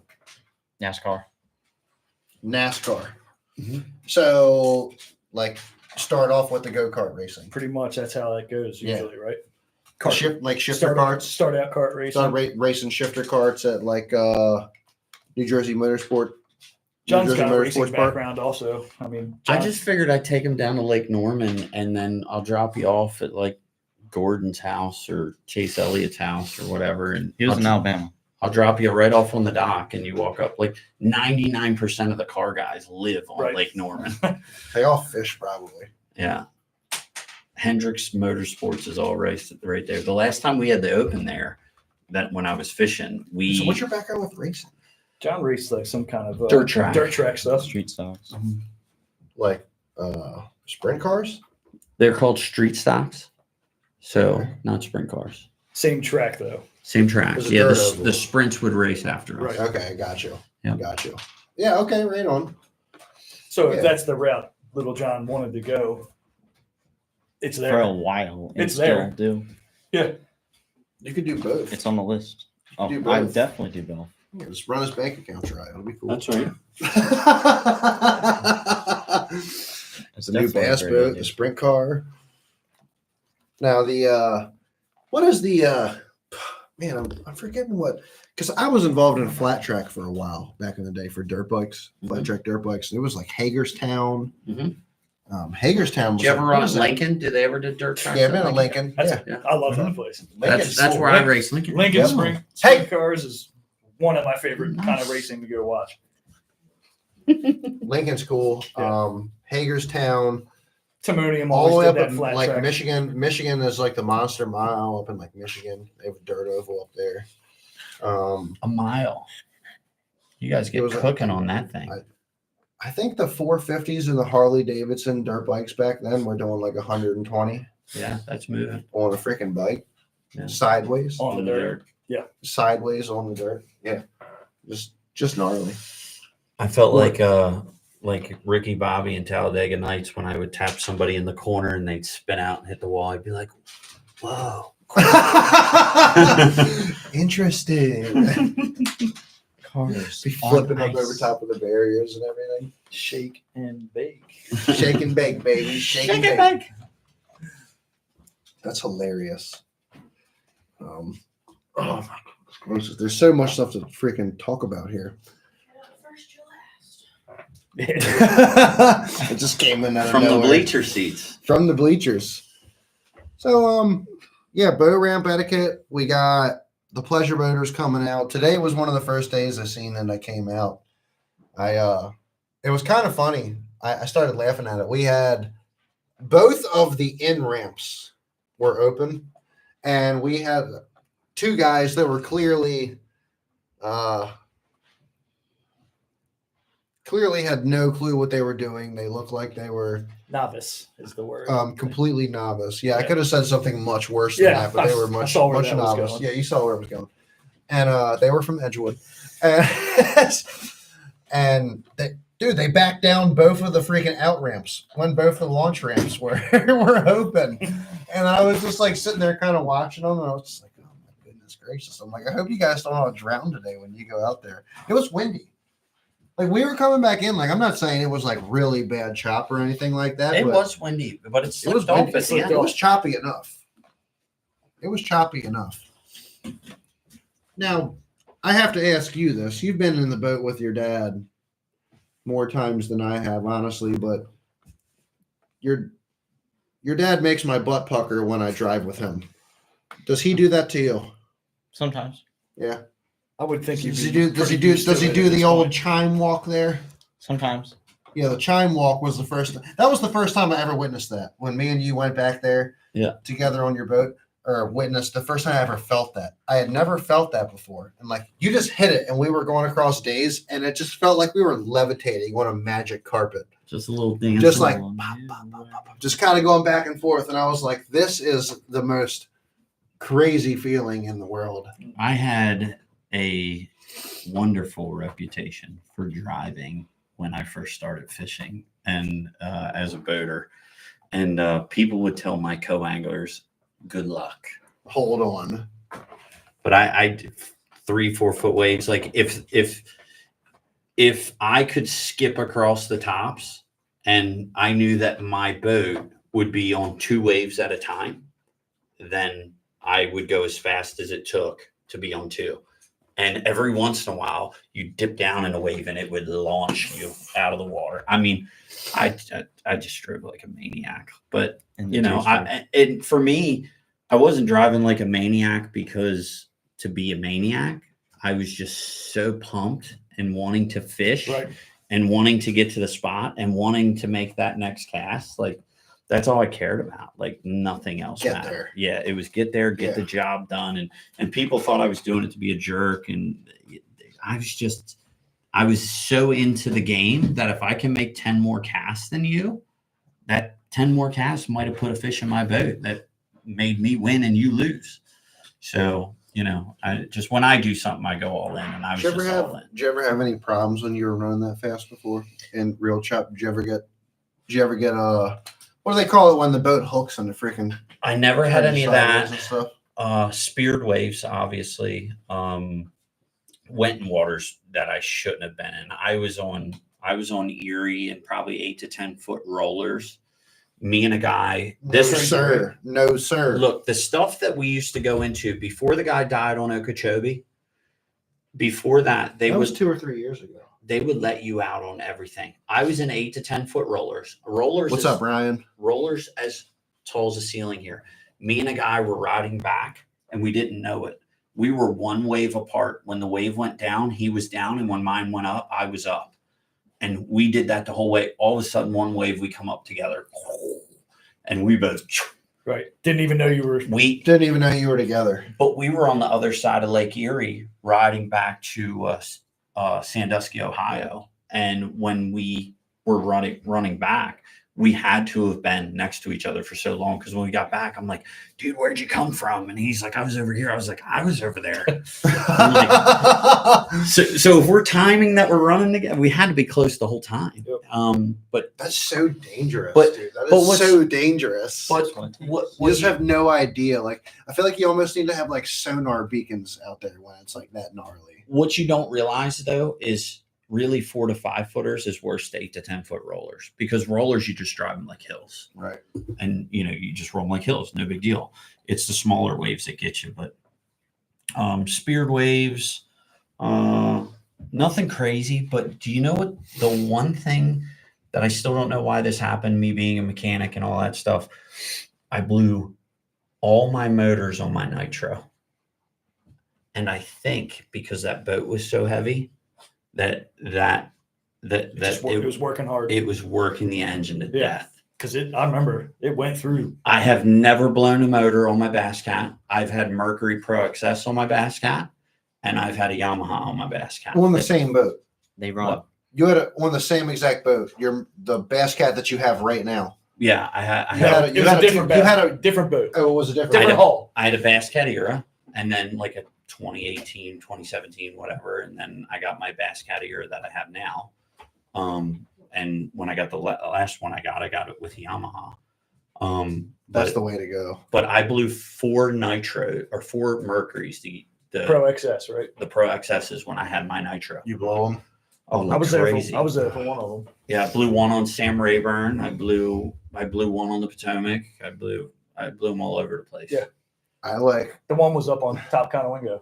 Mhm. And we were in a tournament, so to get on plane, I would have to sit up closer to the front of Steve will closer tell to you, the front of the boat. I didn't to get care. it on I didn't plane. care. That motor could be grenade and I'd get Yeah, he's like, well, it's got a warranty. Yeah. We had to finish. We Pow! had to finish our day, and that was the only way we'd get on. I plane, called. is if I So I fished a moved tournament around on the boat a little Potomac. bit. I can't remember what tournament it was. I went up to the National Harbor. When I set it down, I cooked the number 1 cylinder, burned a hole in the piston. I called Towboat US. I called them and had them meet me there at 1:00. I said, I figured out the math. It'll take me 2 hours to get back to Mattawoman if I got to be towed. So National Harbor to Mattawoman's like 45-minute ride on the throttle. So the guy gets there and I said, hey, look, I don't know if it's going to start back up. If it starts back up, I'm going to run it. And he's like, okay, what do you want me to do? I'm like, just follow me. I'm like, when it cooks it and shuts off, tow me the rest of the way back. I drove it all the way back. It was banging so hard. Pow, pow, pow, pow, pow. The whole way back. He had a diesel towboat. He pulled over and stopped. And I saw him stop, but I didn't want to get off plane because I was afraid it wouldn't get back up on plane. I'm like, what's he doing? I'm like, great, he broke down. He said he stopped because the banging was so loud from my boat, he thought it was his engine. And that was one of the Mercs. Was that in a tournament? Yeah. So you made it back the way. Yeah, and I finished second place with 17 pounds. Did you have a new motor for the next tournament? Oh yeah. I always had a great service team. Always. My stuff was flopped around very quick. My God, but like At the opens, they would flop it right there. They The do it right Mercury there. Pro team was right there. now, since you've gone to the show, would you ever go back to the Mercury? I would have to run the Mercury 4-stroke, but I love my Yamaha 4-stroke. I would never in a million years run a 2-stroke again. Not if it was given to me for free. I'd sell it and put a 4-stroke on it. I can totally agree with that. I think that if I was given the option, I would probably have put. Does Show even make a 150? Does Show make a 150? I think so. Yeah, I they think do. so. If I could have had a Show 150 on my boat over a Mercury, I definitely would have gone with the Show over the Mercury. That being said, though, I don't have a shitload of hours on my Mercury right now. What are we looking at? Like, we might be at like 40 hours on my freaking boat right now. That's on the motor, not even on the hull. Mhm. It runs great. It runs great. The Ranger hull is junk. The Mercury 150 motor, I think if you would put it on any other boat, it would be a shining star. I truly do. You put that on a Ranger aluminum hull, and you are doing that motor a disservice. Mhm. And I didn't mean to even come on here and like trash talk Ranger, but don't ever buy a Ranger, ever. Never buy an aluminum Ranger in your life for the rest of your life, ever in the history of ever. Don't do it. So how do you feel about that? I feel like I shouldn't be dealing with what I'm dealing with right now. When I go from a 21 to a 24, and then I still deal with the same problems that I had with the 21 on the 24, because the Rangers boat mechanics don't know how to set up a fucking boat, is insane. And I've lowered the motor, I've lowered the jack plate, I've done everything there is to do. The next thing I'm going to try to do is I might go to a 4-blade 23 pitch to see if it gives me a little bit more lift. If that does not work, the boat's going to go back to the shop because it's going to have to need the freaking. What's going on with Ranger on these aluminum hulls right now? And the most popular topic is the welds on the transom are too thick and they create too much drag in the water. And from the amount of people that I have talked to that have actually either their boat has gone out of warranty, so they said, screw it, I'm grinding them down myself, or Ranger has recognized that they have an issue with their hulls and done the work under warranty. These boats are going from 50-mile-an-hour boats breaking water around the console to 58, 60-mile-an-hour boats, So what? water breaking off the back corner. So I know this isn't ideal. We should never have to do this much work Well, to try to agreed. get this Agreed. figured out. But to make it easy, why not just fill it with body filler and smooth it out so it doesn't void your warranty? And you're good to go. Do you have any body filler? I do. Yeah, that's a great idea, to be honest with you. I've never even really thought about that. Mhm. But I'm also not in like the automotive or the No, auto no, body I get industry. that. And for those of you who don't know, he has had major problems, had to have a whole hull replaced on his Ranger aluminum boat. I So, know. We love but fishing. somebody might be on the show that just got on and doesn't Yeah. know. We love fishing. Like me and Steve really enjoy fishing the Ranger. It fishes really well. It's got a nice big front deck. And It just doesn't It reach fits- the speeds yeah. that you think that it should. no, well, it's not so, even Fishing so wise, much I about think that. the boat Like, dude, fishes great. if it ran 50 to 52, I would be okay with that. But when I'm running 50 to 52 and it's real choppy, it's real wet. Right. I'm not trying to get soaked every time we're trying to go out and fishing. Like you Right. shouldn't be getting. There is times where you're going to get wet. It is just part of fishing. There's no ands, if, or buts about it. But when you're getting wet every time you get in the boat and you take a trip out to where you're trying to fish, something isn't right. Right. And that's what I'm dealing with right now. I'm running 48 to 50 miles an hour when the boat should be doing 56 to 58 miles an hour, and my water should be breaking on the back corners. Instead, it's breaking right next to me at the console. Mm-hmm. And I've done everything I can with setup other than a prop at this point. So what are you going to do about it, Ranger? You going to try to give me a 2025 haul so it does the same thing again? Right. No, we ain't happening. And wait 6 months for it. 6 months? It was 11 months. I waited 11 months at $500 some a month for my freaking haul, for my boat payments. And I couldn't even float the damn thing. I couldn't even rub my schmink on it if I wanted to. Weigh in on this, John. What do you think Yeah. Of what, Ranger? Hey, how can we fix it? about anything? Well, what are you thinking right now? You want me to fix the problem right now? Yes, we do. Buy a bass cat. I knew that was Ah, coming. my I knew God. that. I knew that was coming. I'm I'll tell you what, the I'm 18 a poor foot, man. the I'm a poor 18-foot man. Margay is a nice boat. I've thought about downsizing that 18-foot Margay with a 150. Me and Frank Epauletti.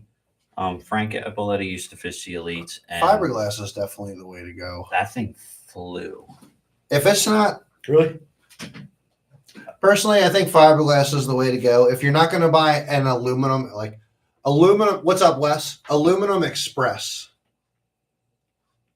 Aluminum Express would be the only aluminum boat that I recommend to anybody. Frank The says Express sell boat. it and get a Phoenix. Have you messed with the pitch? Brian, I haven't messed with the pitch any. Everybody on the Ranger aluminum boats page is saying 23 pitch. The same exact prop that I have on the boat right now, and that's what they're running, and it ain't doing it. So I need a little bit more lift. I need to get the front end out of the water more. Right. That's one of my big problems. It has no bow lift. It has no bow doesn't. lift. I need to get that bow lift up. That's the problem. If I can get that bow lift up where I don't have as much drag in the water, it's going to increase my Like no my matter how speed a you lot. trim it, You want you me know to how sell you it can, back? you know how you can stand your boat. It barely will even pick the front end We'll up do at it. all, just at all. So put a 250 on it. Oh, It's no. a great idea. Can we No. swap motors? Where's all your weight in the front of it? Do you, So for this season, I actually decided I repackaged all my baits, and I actually moved all of my baits and everything to the back, and I don't even have anything in the front right now. yeah, Not even that's- rods? Just the rods, just Right. my rods, But and then no all my baits, my tungsten and all plastics, that. tungsten, all that is all in the back. That might make a difference. So it's I was running- You I was were out running- there today though. So. I was running 49 today on the way there, and I was running 51 on the way back. 51 was with the wind, 49 was in the wind.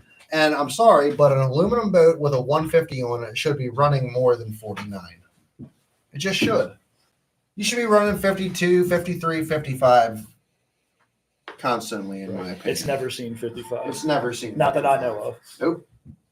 Oh, I'd have texted you right away. Right. I'd have texted you as a hit at 55. Be like, 55. My boat would run faster if Steve would quit dinging the prop. We don't Stop need to talk doing about that. That's not that. true. It's Why not do your you fault, do that? Steve. Man, that Why was- do you do that every time you fish with John? I put the boat on the trailer today. Had no, It's not your had fault. no, had Wait, no did you issues. dig the prop no, today? no issues. Where'd you dig the This prop was the one first time? time on the Where did Potomac. you do Let's that? hear about It was a this. quiet. Oh, I on the remember. Potomac. Yeah, it was the quiet.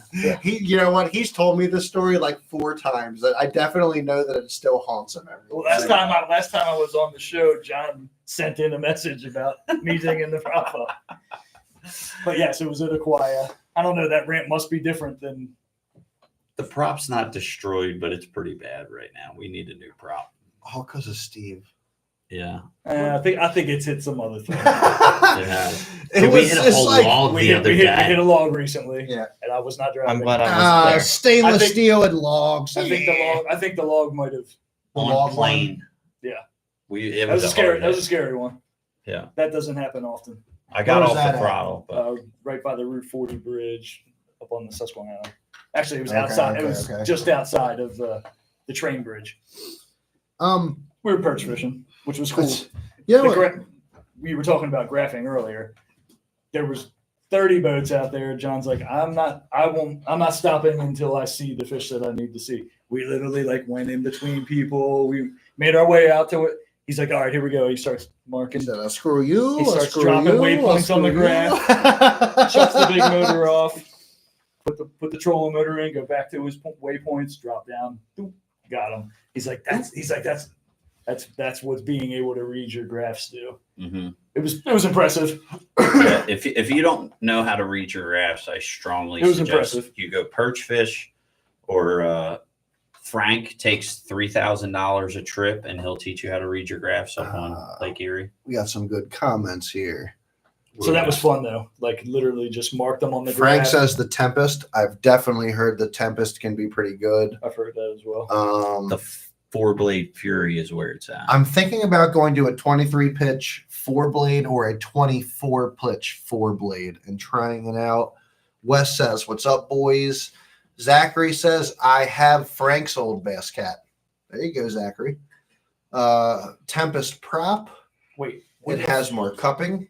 wouldn't a 4-blade be slower than a 3-blade though? Wouldn't you lose speed? I think it was Yes, and, acceleration. yes, and so That Fury is ridiculous. I So, don't know like, what yes they did and to no. that thing. think about it. If you could lose speed with the 4-blade, but at the same time, if it also gives us a lot more lift, Right. Then you're you actually could gaining. gain speed. Yeah. But the Fury had double the prop holes in it for the prop wash, and you could put You can put different, plugs in, right? Because I've heard him talk about Mhm. putting and that plugs would in. take that wash out. That I think it prop- would just whole shot like a mofo. Yeah, it was a crazy prop. Yeah. What about the 5-blade race? But then I got a 4-stroke, and my prop will rip it up out of the water at any time. Like today, I did a full wheelie, almost sunk the motor in the back at Jobbatown. See, this is what we like to do. We like to see how much of a wake we can We make, them wheelie boys. and do all kinds of It was stupid really- stuff with the boat, and keep it We- under the 6 we mile never, an we never hour. broke 6 mile an hour, but we stood, Yeah. Oh no, we stood it up. God. Somebody farted in here. I didn't do it. Steve, was it you It again? was definitely that little Had to dog. be, had to be the Or dog. it was freaking John. It was not me. Steve was farting in the That's van that's last potent week. bubbers. Thank you for giving that to us. But yeah, today we were doing wheelies. Tony, with it. what's up, brother? Tony, That's my neighbor. That's my neighbor up the street, Mr. Tony up the road there. He Mr. wants to go out Farley. and fish with us on Sunday. I don't know if he's going out bass fishing and snakehead fishing too often. Let us know, Tony. But I'm looking forward to getting him out, do some snakehead and some bass fishing come Sunday. I think I'm gonna take him out to the Havre de Grace Flats. Go out there and see what we got going on. Fish in front of the VA hospital. Yeah. Always Should be good. good. Right before there, at, we won't talk anymore about that. We found all those fish in the marina the other day when we were there. He says I can't catch anything. Me neither, brother. I haven't caught anything the past two. Actually, I caught the one snakehead, but I can't catch anything since I've been out either. But it's still early. Water temperatures are crazy. So I caught a pickerel the other day. you caught a pickerel? Yeah. What- Not here. What did we What see up? that same day? It was in South Carolina. Yeah. And not long after that, 2 dolphins swim past us, which was, That was Dolphins? yes, Santee River. way, In way up Santee? in this Cooper River, the Cooper which River. is tidal. But they were way upriver though. I saw this fin come up. John's and- like, he stopped the boat and turned around. He's like, Tony, I did he's not like, I just remember saw, that like, you 2 had a foot of fishing fin. boat, to be honest with you. John's like, I saw like 2 foot of fin come out of the water back there. and I was they're all "What?" like, they're all looking at me like, bull crap. Turn I'm like, around. It looked like I a was thinking freaking shark. shark. The thing came up and blew air out. It's out the air. We were like, what the? Hey, I got it on video. I'll Z-Beck post in it the later. house. What's up, Joe? Joe, how are the big rocks running right now? I know you've been on them here. Well, Z-Beck's been on the big rock for. We caught Little while muskie now. today at the gunpowder. You caught a rockfish today? Muskie. Nuh-uh. Yeah, 2 of them. No, you didn't. Yeah, we did. I'm telling you. It's like, I was like, stop screwing with me right now. Muskie in the GP. Somebody talked about catching muskie in the GP. I don't think it's impossible. Somebody talked about it. I don't think it's impossible. We're going for I'm not throwing redfish any next names week. around. They're on beds. Redfish? Yeah, they're Yeah. on beds. Red drum in the GP. That's another thing you want to talk about. A controversial is whether or not we should fish for bedding fish or not. I am a strong believer. Anything that helps the population is you do that. You're a snakehead lover. I agree. I look. I agree with you. I have nothing against Shaw buckets. Grigsby, when snakeheads came out, I was roaming the elites and I went and talked to him about it. And he said, John, the snakeheads have been in Florida forever and they will find their place in the food chain and be just fine. And guess what has happened? It seems that way. Their fry make plenty of food for the bass, that's for sure. Yeah. I have not seen any negative I don't- sides to the snakehead yet. I haven't. I don't know if I see as many perch and bluegill around as I used to. But do you remember when the snakehead first I could just came be, out and it was a thing and we were fishing and it was not last year, but it was the year before that. Do you remember when we were catching those slab bluegill and crappie on crankbaits Yeah. all year long? Yeah.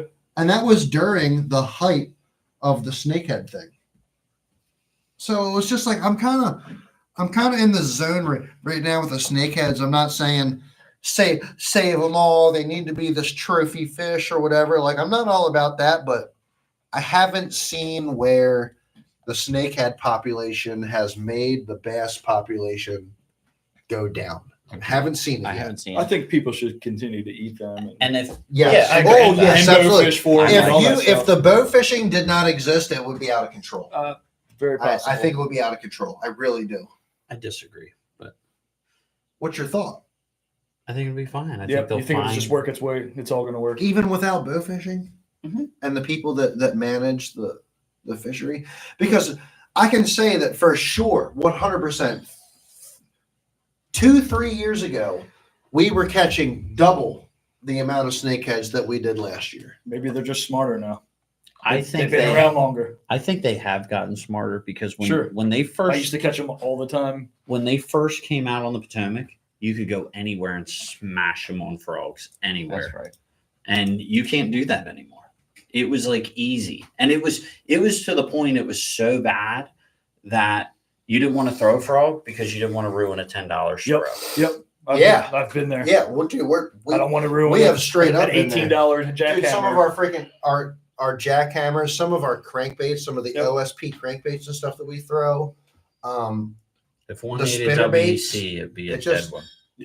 Yeah, you're eating that one because There's We're been not eating money. Nothing. How many snakeheads have I actually killed just to get a chatterbait back out of its mouth? that's the only ones that I've killed is ones that I've wanted to get my I lure caught a back. bowfin in Florida on that white jerkbait. I was not happy. Oh, yeah. It'll, dude. It's like it's not even that, dude. They'll freaking eat it, bowfin's but like, fine now. dude, Bowfin are supposed to be. They they'll broke eat the it, hooks whatnot, off. but like, dude, they break the hooks off. They bend the hooks They down. won't, Like it's just or bad. they just won't open their mouth Yeah. to get your lure. But what drives me, one of the things that drives to flip the script there between the snakeheads and bass.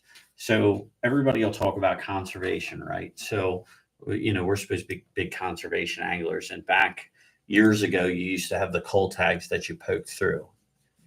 Before that ever came out, there was a company making the ones that went through the gill, which are the ones that I have. And I used them long before it was mandated by bass. They take forever to mandate something that just makes total sense. So that got mandated. And I really think, like, if you go on the St. Lawrence, you're not allowed to fish for smallmouth until the spawn's over. Yeah. Mm-hmm. And they have an incredible, I mean, surrounding fishery. states to here are that way. A lot of the New Jersey people and I Pennsylvania think people PA's that way. come here and fish tournaments in the spring because they can't up there. Right. So And I think you should be allowed to fish for them. not taken to a weigh-in though. I think you should be allowed to bed fish, but why not MLF style? I agree. Dump them right there. Yeah. Yep. But then you have to have somebody on the boat to weigh every fish. well, Can you do that have, for a local tournament? you have a co-angler. So if you two, the co-angler is supposed to be random. If you two are going to cheat, Right. I agree. MLF style, and then if completely fine with. if you're so worried about them cheating, don't enter the tournament. Wait until June or Right. whatever. Chris Zaldin had a great episode on the Village podcast. Zaldane, Yeah, I don't know what to call him. Chris Zaldin, Chris Zaldane, Zaldangerous. Zaldangerous. He had a good episode on the guy that comes and does the polygraphs for the fishing stuff. And there was a lot of things that were exposed on that show, I gotta say. That was I recent. didn't That was see that recently. That It just came out. like 2 weeks ago. Yeah, I What Check was- it out for sure. What was exposed?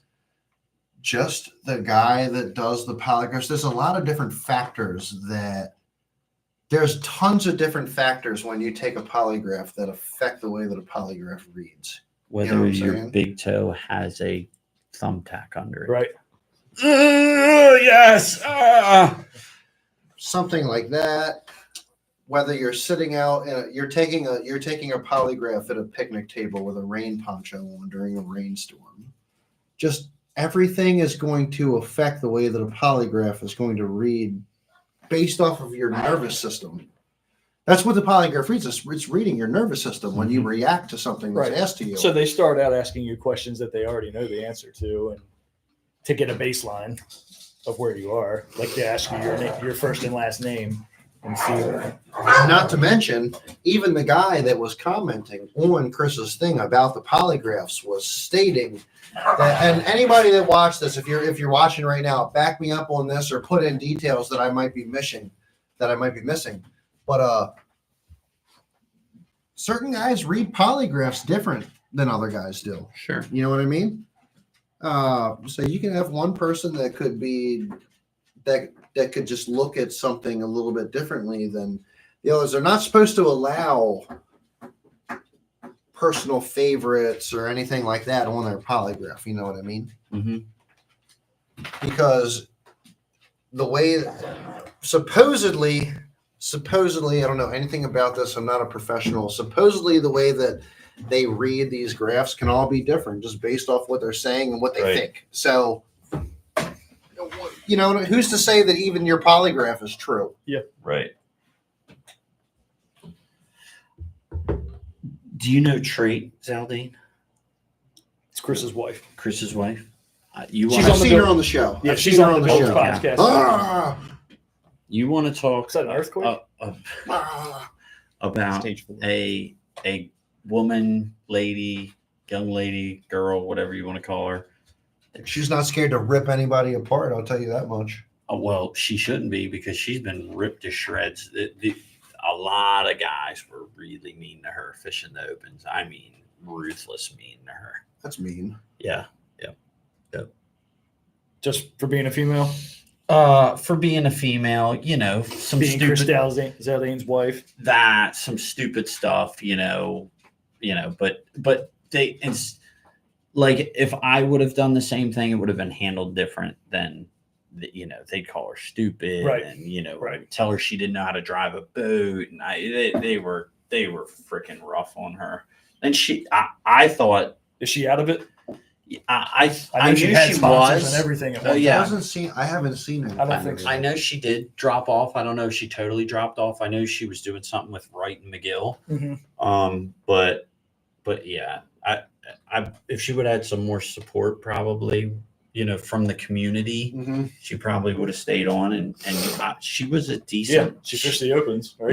Yeah, she I wasn't remember. garbage. You know what I mean? But some of the guys really treated her poorly. So we have another, and I really cannot even pronounce her last name.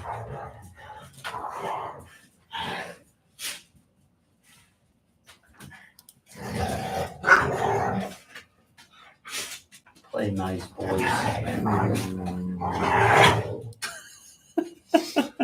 I can't pronounce her last name. Kolick? Kolick, yeah. Kolick? Kulik. Riley Kolick. Cooler. So, anyways, she is with Big Bass Dreams, and she's been throwing some big baits. Riley is going to come on the show. I do not have a specific date for Riley to come on the show yet, but I did just talk to her the other week. She's with Big Bass Dreams. She also fished the opens as a co-angler. She fished the opens as a co-angler. So last year, which is one of the things that I'm really interested in talking to her about, to hear what her experience was like fishing the opens as a female angler. I got some great female co-anglers. And I know Oliver, so she's dating Oliver Nye. You know who Oliver Nye is? Bill Nye Nye, or the science guy. No, Oliver. So exactly right. It's not Oliver Nye, Oliver G Nye. or Nye. Oliver Yeah. Nye is Big Bass Dreams, is the guy that like Big swim bait guy. kind of started like the swim bait movement, Okay. like over in the West Coast. I had a girl as a co-angler. It was the worst experience of my life. I was ready to kill her. That's awesome. Let's hear about it. I don't even Go know ahead. about this one. I don't know this story either. I Yeah, know. let's hear about this. I've one. heard some other co-angler stories So- that were funny. We're but- fishing the state team tournament trail.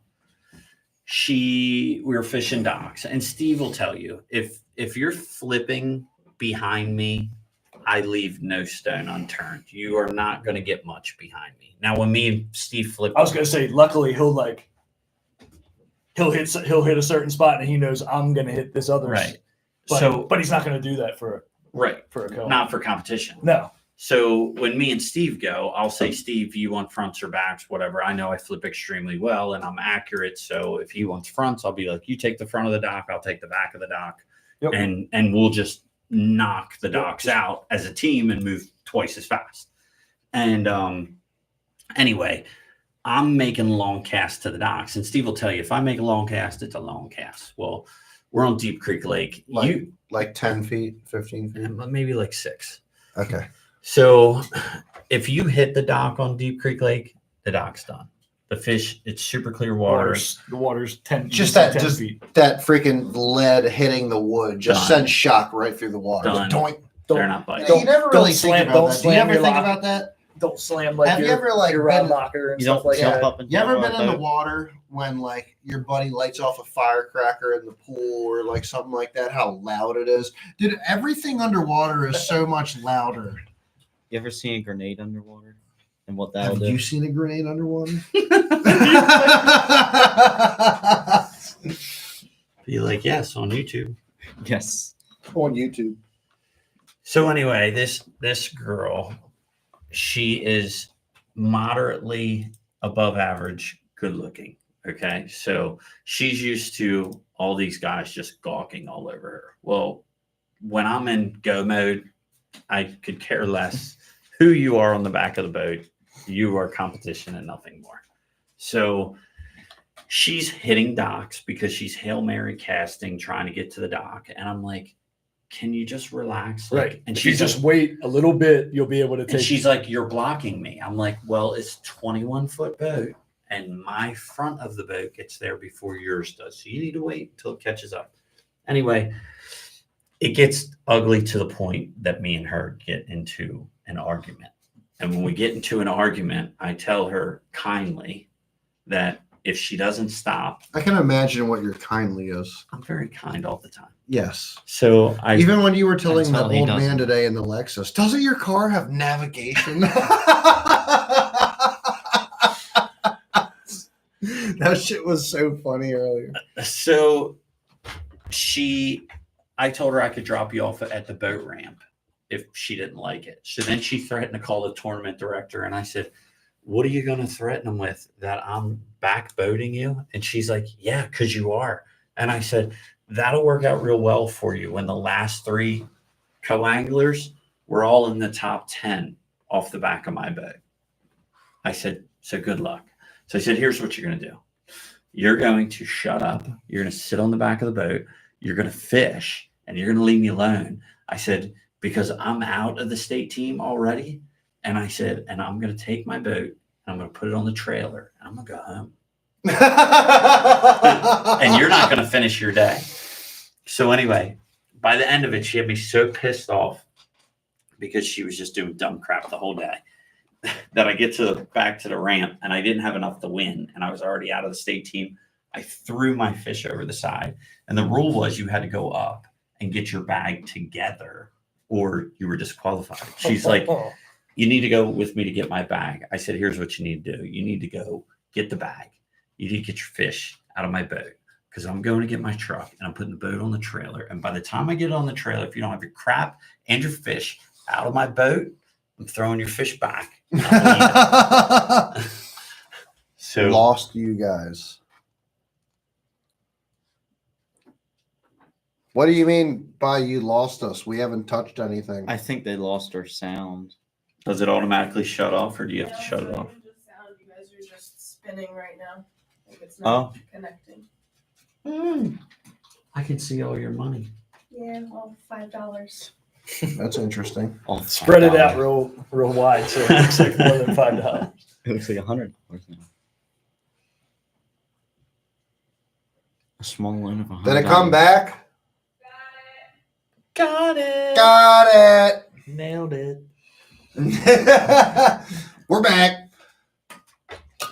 So I have no idea So what they that's might have missed about, that dude. co-angler story. Yeah, you missed a good co-angler story. If you guys missed the co-angler story, That was really good. John had a nasty person on the back of the boat and abandoned them at the boat ramp. He said- Essentially, He's had a few. I There I was had, another one in the remember the junkie one? on the Chesapeake. That's hard to do to him. That's very hard to do. He kept telling you that you weren't around fish, and he ended up catching a 6-pounder. Oh, and you're yeah. like, "Oh yeah." Oh, that was the guy. Somebody will know him. That's why I didn't want to go. I too don't deep care. into- I'll go into it. You do whatever you. It was the guy from South Carolina. I've told you about this. I'm going to be politically correct. He was a little person. And, I've heard this Oh, one. I know Yeah, what this is. and he was such an asshole. I mean, total jerk. Telling me I didn't know what I was doing, where I was fishing, telling me I didn't know the area, just total mouth. On the Susquehanna. Meanwhile, he's catching them and catches a 6-pounder on the Susquehanna, on the above the dam, or not above the dam, but on the Close. Chesapeake in a championship tournament because we weren't fishing the flats because the flats were fishing poorly. So I would never, get in an argument with a co-angler or anything like that. So I threatened to take him back to the ramp. Finally, he shut up and left me alone, and he's fishing off the back. Catches a 6-pounder. Catches a 6-pounder, which was fine. Good for him. So we get back to the boat ramp. I was so mad at him that if you've ever had a bass cat, you know that the live wells are extremely deep. And like I said, he was a little person. So I just accidentally just left them on fill and let him just keep filling. He couldn't reach the bottom if his life depended on it. And he couldn't have done it with scuba gear. And he had somebody there to help him. And I was so pissed. I got off the boat and walked up to the stage and just let it be. he was back there trying to wrangle all his fish And out I of a think- freaking 4-foot deep live well. His Yeah. arms only this long. Yeah. And I had some friends and stuff there, and they're like, "What are you doing?" I'm like, "Let's go." And they're like, "What?" like help the guy. I'm like, screw that guy. Like, such a jerk. And I think just like He pump was it being out a dick. for him. He was like- being a dick though. well, and here's the problem. You know, if you're These are the stories that make me not want to do anything like this. but 99, like out of all the years I fished, I only have 3 or 4 bad stories. Okay. Right. But here's the problem with it. The girl was semi-attractive. So let's just get to the nitty-gritty. 99% of the guys went like this the whole time. And let her do whatever she wanted. So she got used to Yep. getting on everybody's I'll take boat a and doing water. whatever she wanted. And then you have What do you want? I'll take a water. Water, please. that guy. But you can just place Do- an order. Yes, you didn't know that. Huh. I'll take Casimir Radio comes with a freaking menu and everything. I'll take a water too, Miss Phoebe. And then you had that guy who I don't know what you want to call a little person, handicap, whatever. But everybody would help him do whatever. Frank says, "Can we get a large pizza?" Cheese or pepperoni. What about Pepperoni. salsa? So he got only. used to everyone helping him. But when Yeah. everybody's helping you, like my job is not to help you as a nobody's co-angler. helping, Right. nobody's helping you. Yeah. Right. I'm there to get a job done. And as a boater, the boater's job is to catch every fish he can. And as a co-angler, your job is to catch every fish you can. My job is not to help you. And people find that to be ruthless. That's not ruthless. That's playing the game. It's a game. Yeah. And I want to play to win. Like and share. Our goal is to grow, and we depend on you. Check it out. That's Check it out. I don't know what side it is. That one. Gotta go right, up. right there. John, just point up. Move. Right there. Move. Like and share. Like and share. Pop, pop, pop, pop. So then, look, we just hit this button right here. John, And you we saw hit- earlier that somebody and it was goes away. talking about the devil's horse, right? I think that was Frank. Way back when we were talking about Florida, somebody Yeah. brought up the devil's horse. And I I'm think like, it was well, Frank. that's a good I Oh, would look, like good topic. Mr. Scott says, I would like all of our viewers to know that John and his company have been big supporters of the Upper Bay stocking Thank you. program. Have you donated to Scott in the for the stocking program and everything? Every year, and Scott, for some reason, every year it gets screwed up. Like every year, I tell Scott I'm going to donate. Again, Scott, I'm going to donate, and every year somehow he gets his check at the very last minute, and I don't understand. But I don't write the checks. I just tell them to get sent out. But every year it happens. But Scott, like I told you last year, things are getting much better. Thanks, Miss Phoebe. And we are going to increase our donation this year because we like to support the bass crew that does it all. I wish I could go out and help, but sorry, I'm too busy trying to make money to donate. Chad's got to do it the past 2 years. I've gotten to do Take- it the past take few fish out. years, but the stocking program that Scott puts together out on the Upper Bay has made a massive difference. It has made a noticeable difference in the way that the gunpowder is fished since the fish kill, and other fisheries alike. But the most noticeable one to me is the gunpowder, because after that fish kill, it was killer to our fishery. It was bad. Yeah. We were here for that. And it is to the point where it is just as good. It's probably almost just as good now as it was when the fish kill happened. Yep. And those of you that don't know Scott, Scott is a great guy. Scott was a big supporter of mine when I was trying to fish and go crazy. I had a few haters, and Scott was one that was always cheering me on. So I appreciated that, Scott, during that time. And so Scott, just so you know, for the amount of bass that you can buy, we'll probably be at least doubling our contribution from last year. So you can just put that in your books. I like that. High five to that. High five. High five. High five. Yes, more Shake and bass bake. in the gunpowder.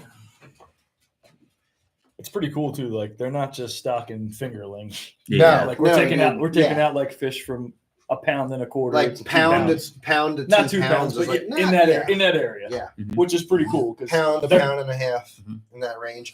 But like, dude, that kind they of have a takes good you to chance of that. making it.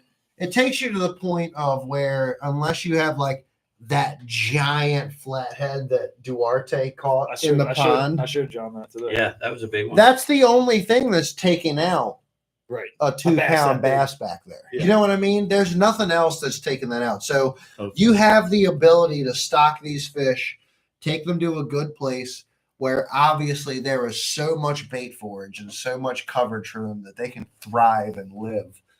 And your only limited amount of predatory fish is a flathead catfish that just about at that Maybe size. blue.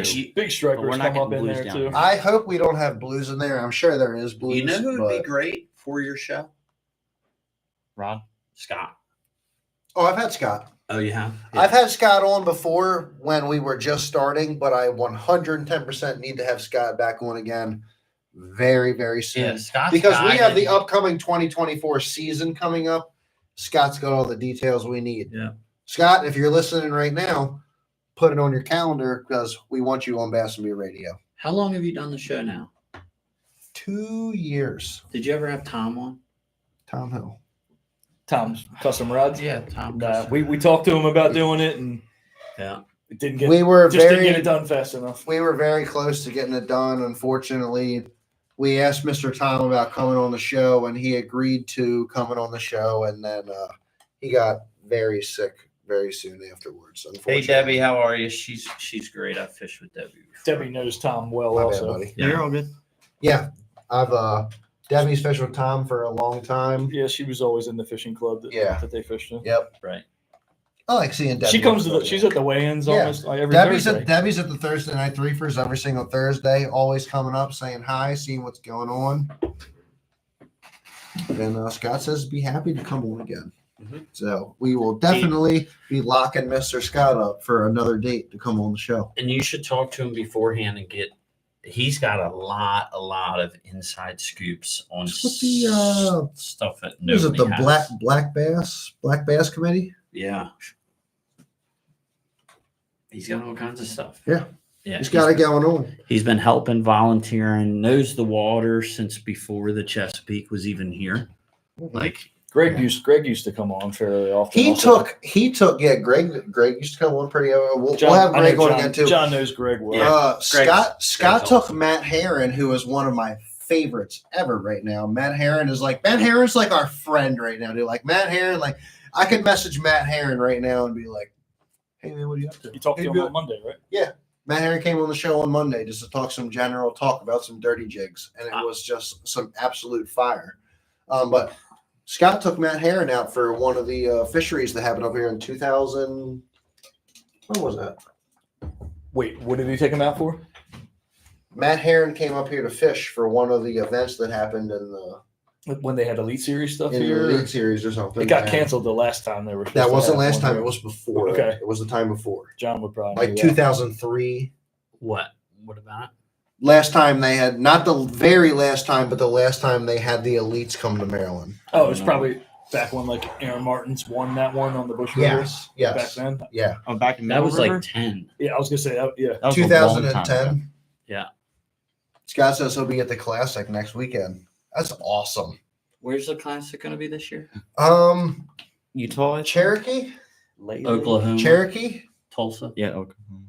I think it's. Let's The check Lake, it out. Lake of the Cherokees is Oklahoma. I think that's where it is. I thought it was there next year, not this year.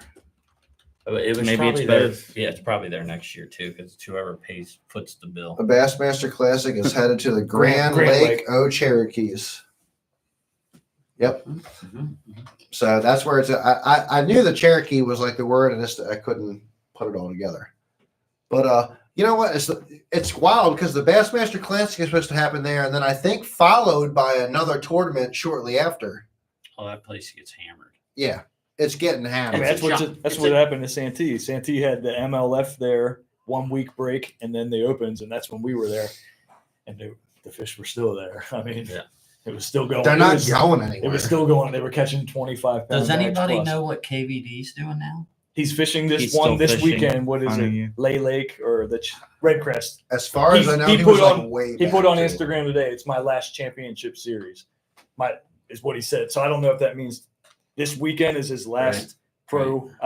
But he said he's Red Crest is his last. That's Is his wild. last one. which Our is this boy, weekend. our boy Phil Givens with Givens Media is down there filming with Ryan Salzman, and sent me a Snapchat the other day. He's like, he's doing some filming with Ryan. He like put his phone up over his shoulder. He's got KVDs right behind him, It's cool. talking on the camera. I'm like, dude. I was like, that's absolutely insane.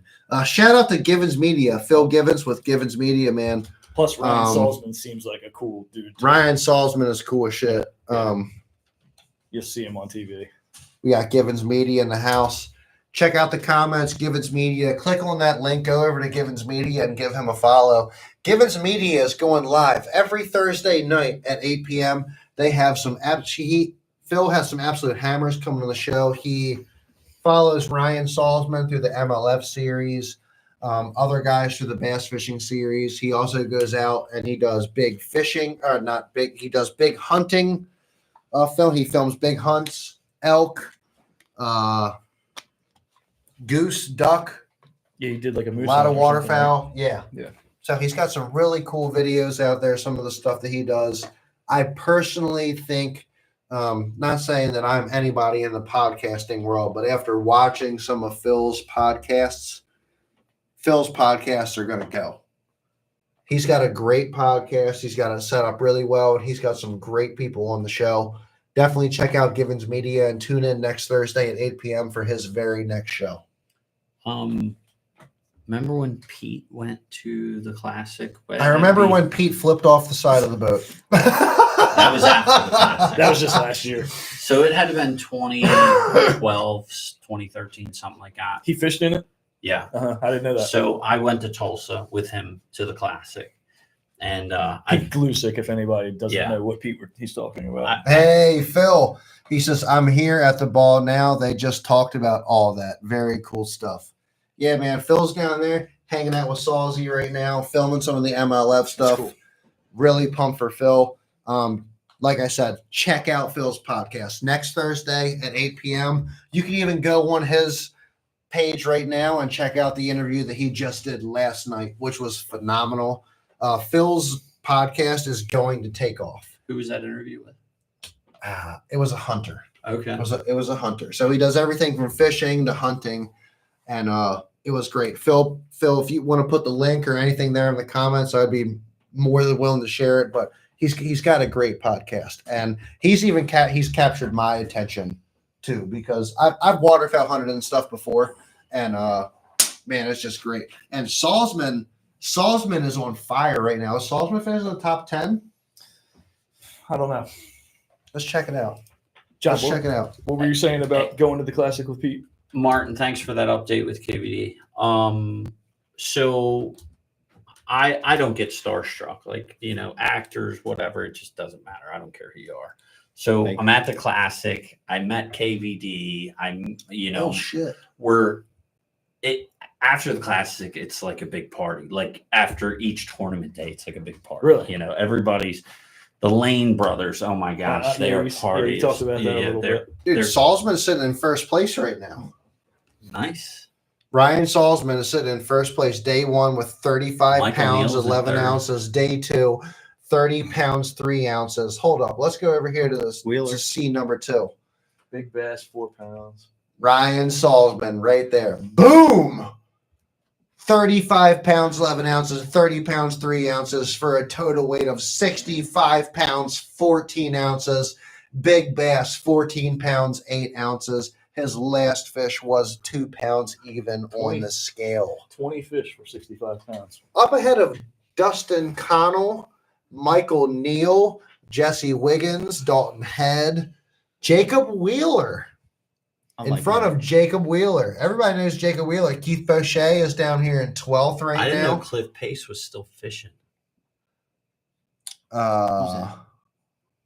Jack Cox. Takahiro Akamori. Scroll over. Dude, top. Scroll over. straight up hammer. What's that? Scroll over Cliff Pace real quick. Does it show a picture? Oh yeah, he owns that crankbait company. Yeah, but he Black won Label. the classic.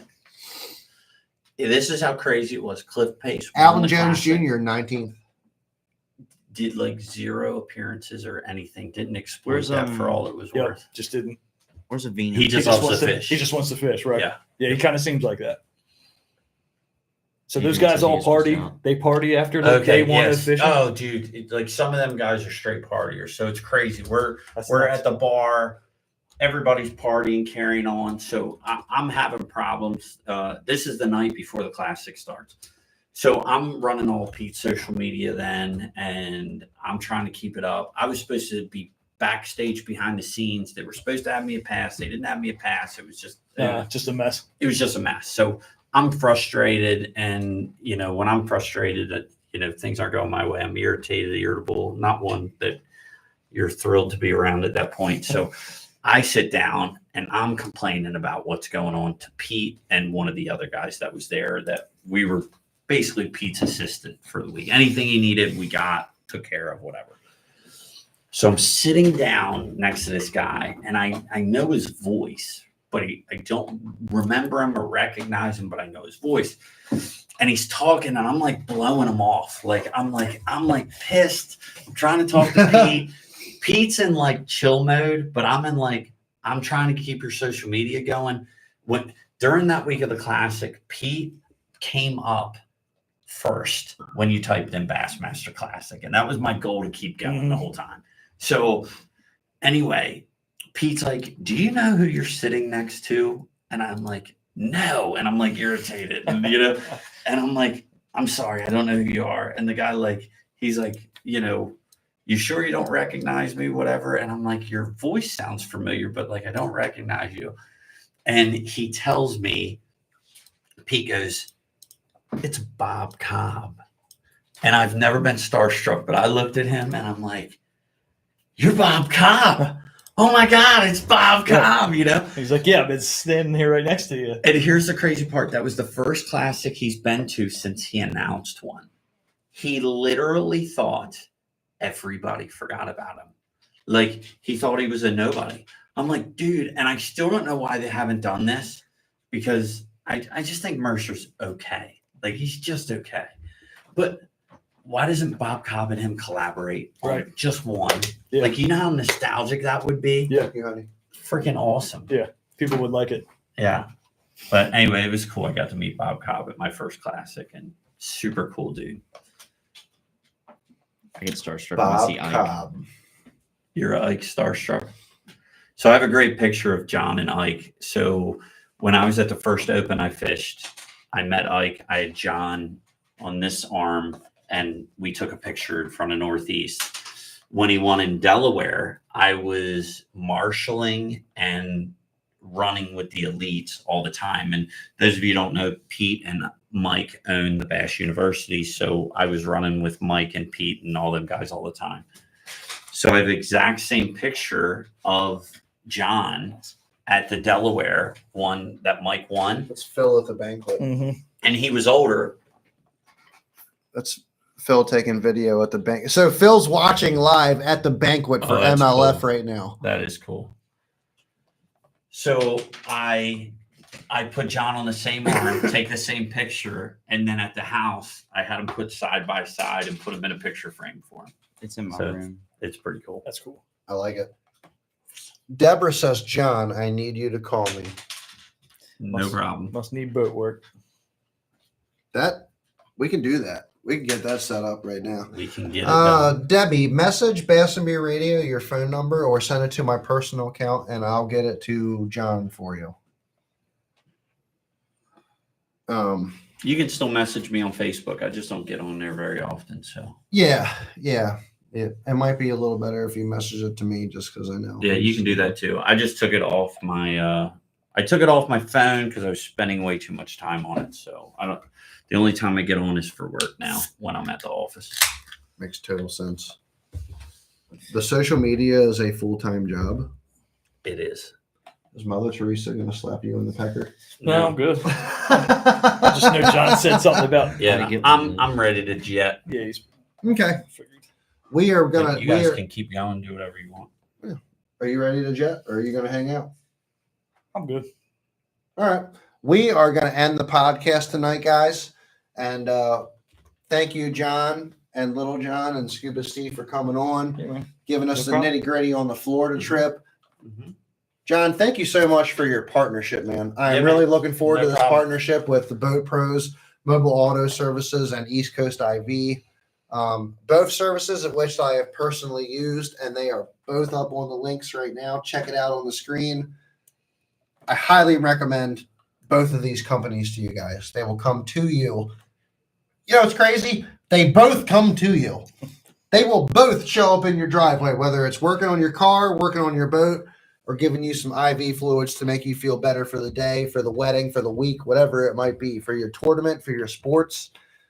If your kid, you can get your kid an IV bag before that championship football game happens, before that championship lacrosse game happens.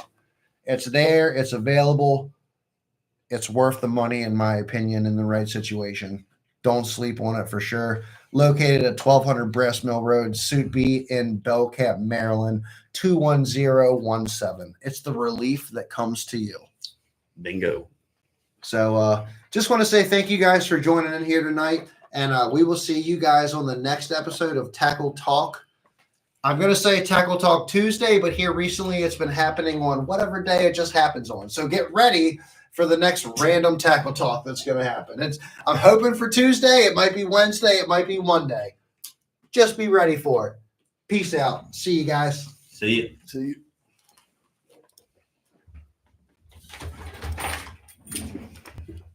I don't think we My had ears. anything to talk about for 2 hours. I don't know.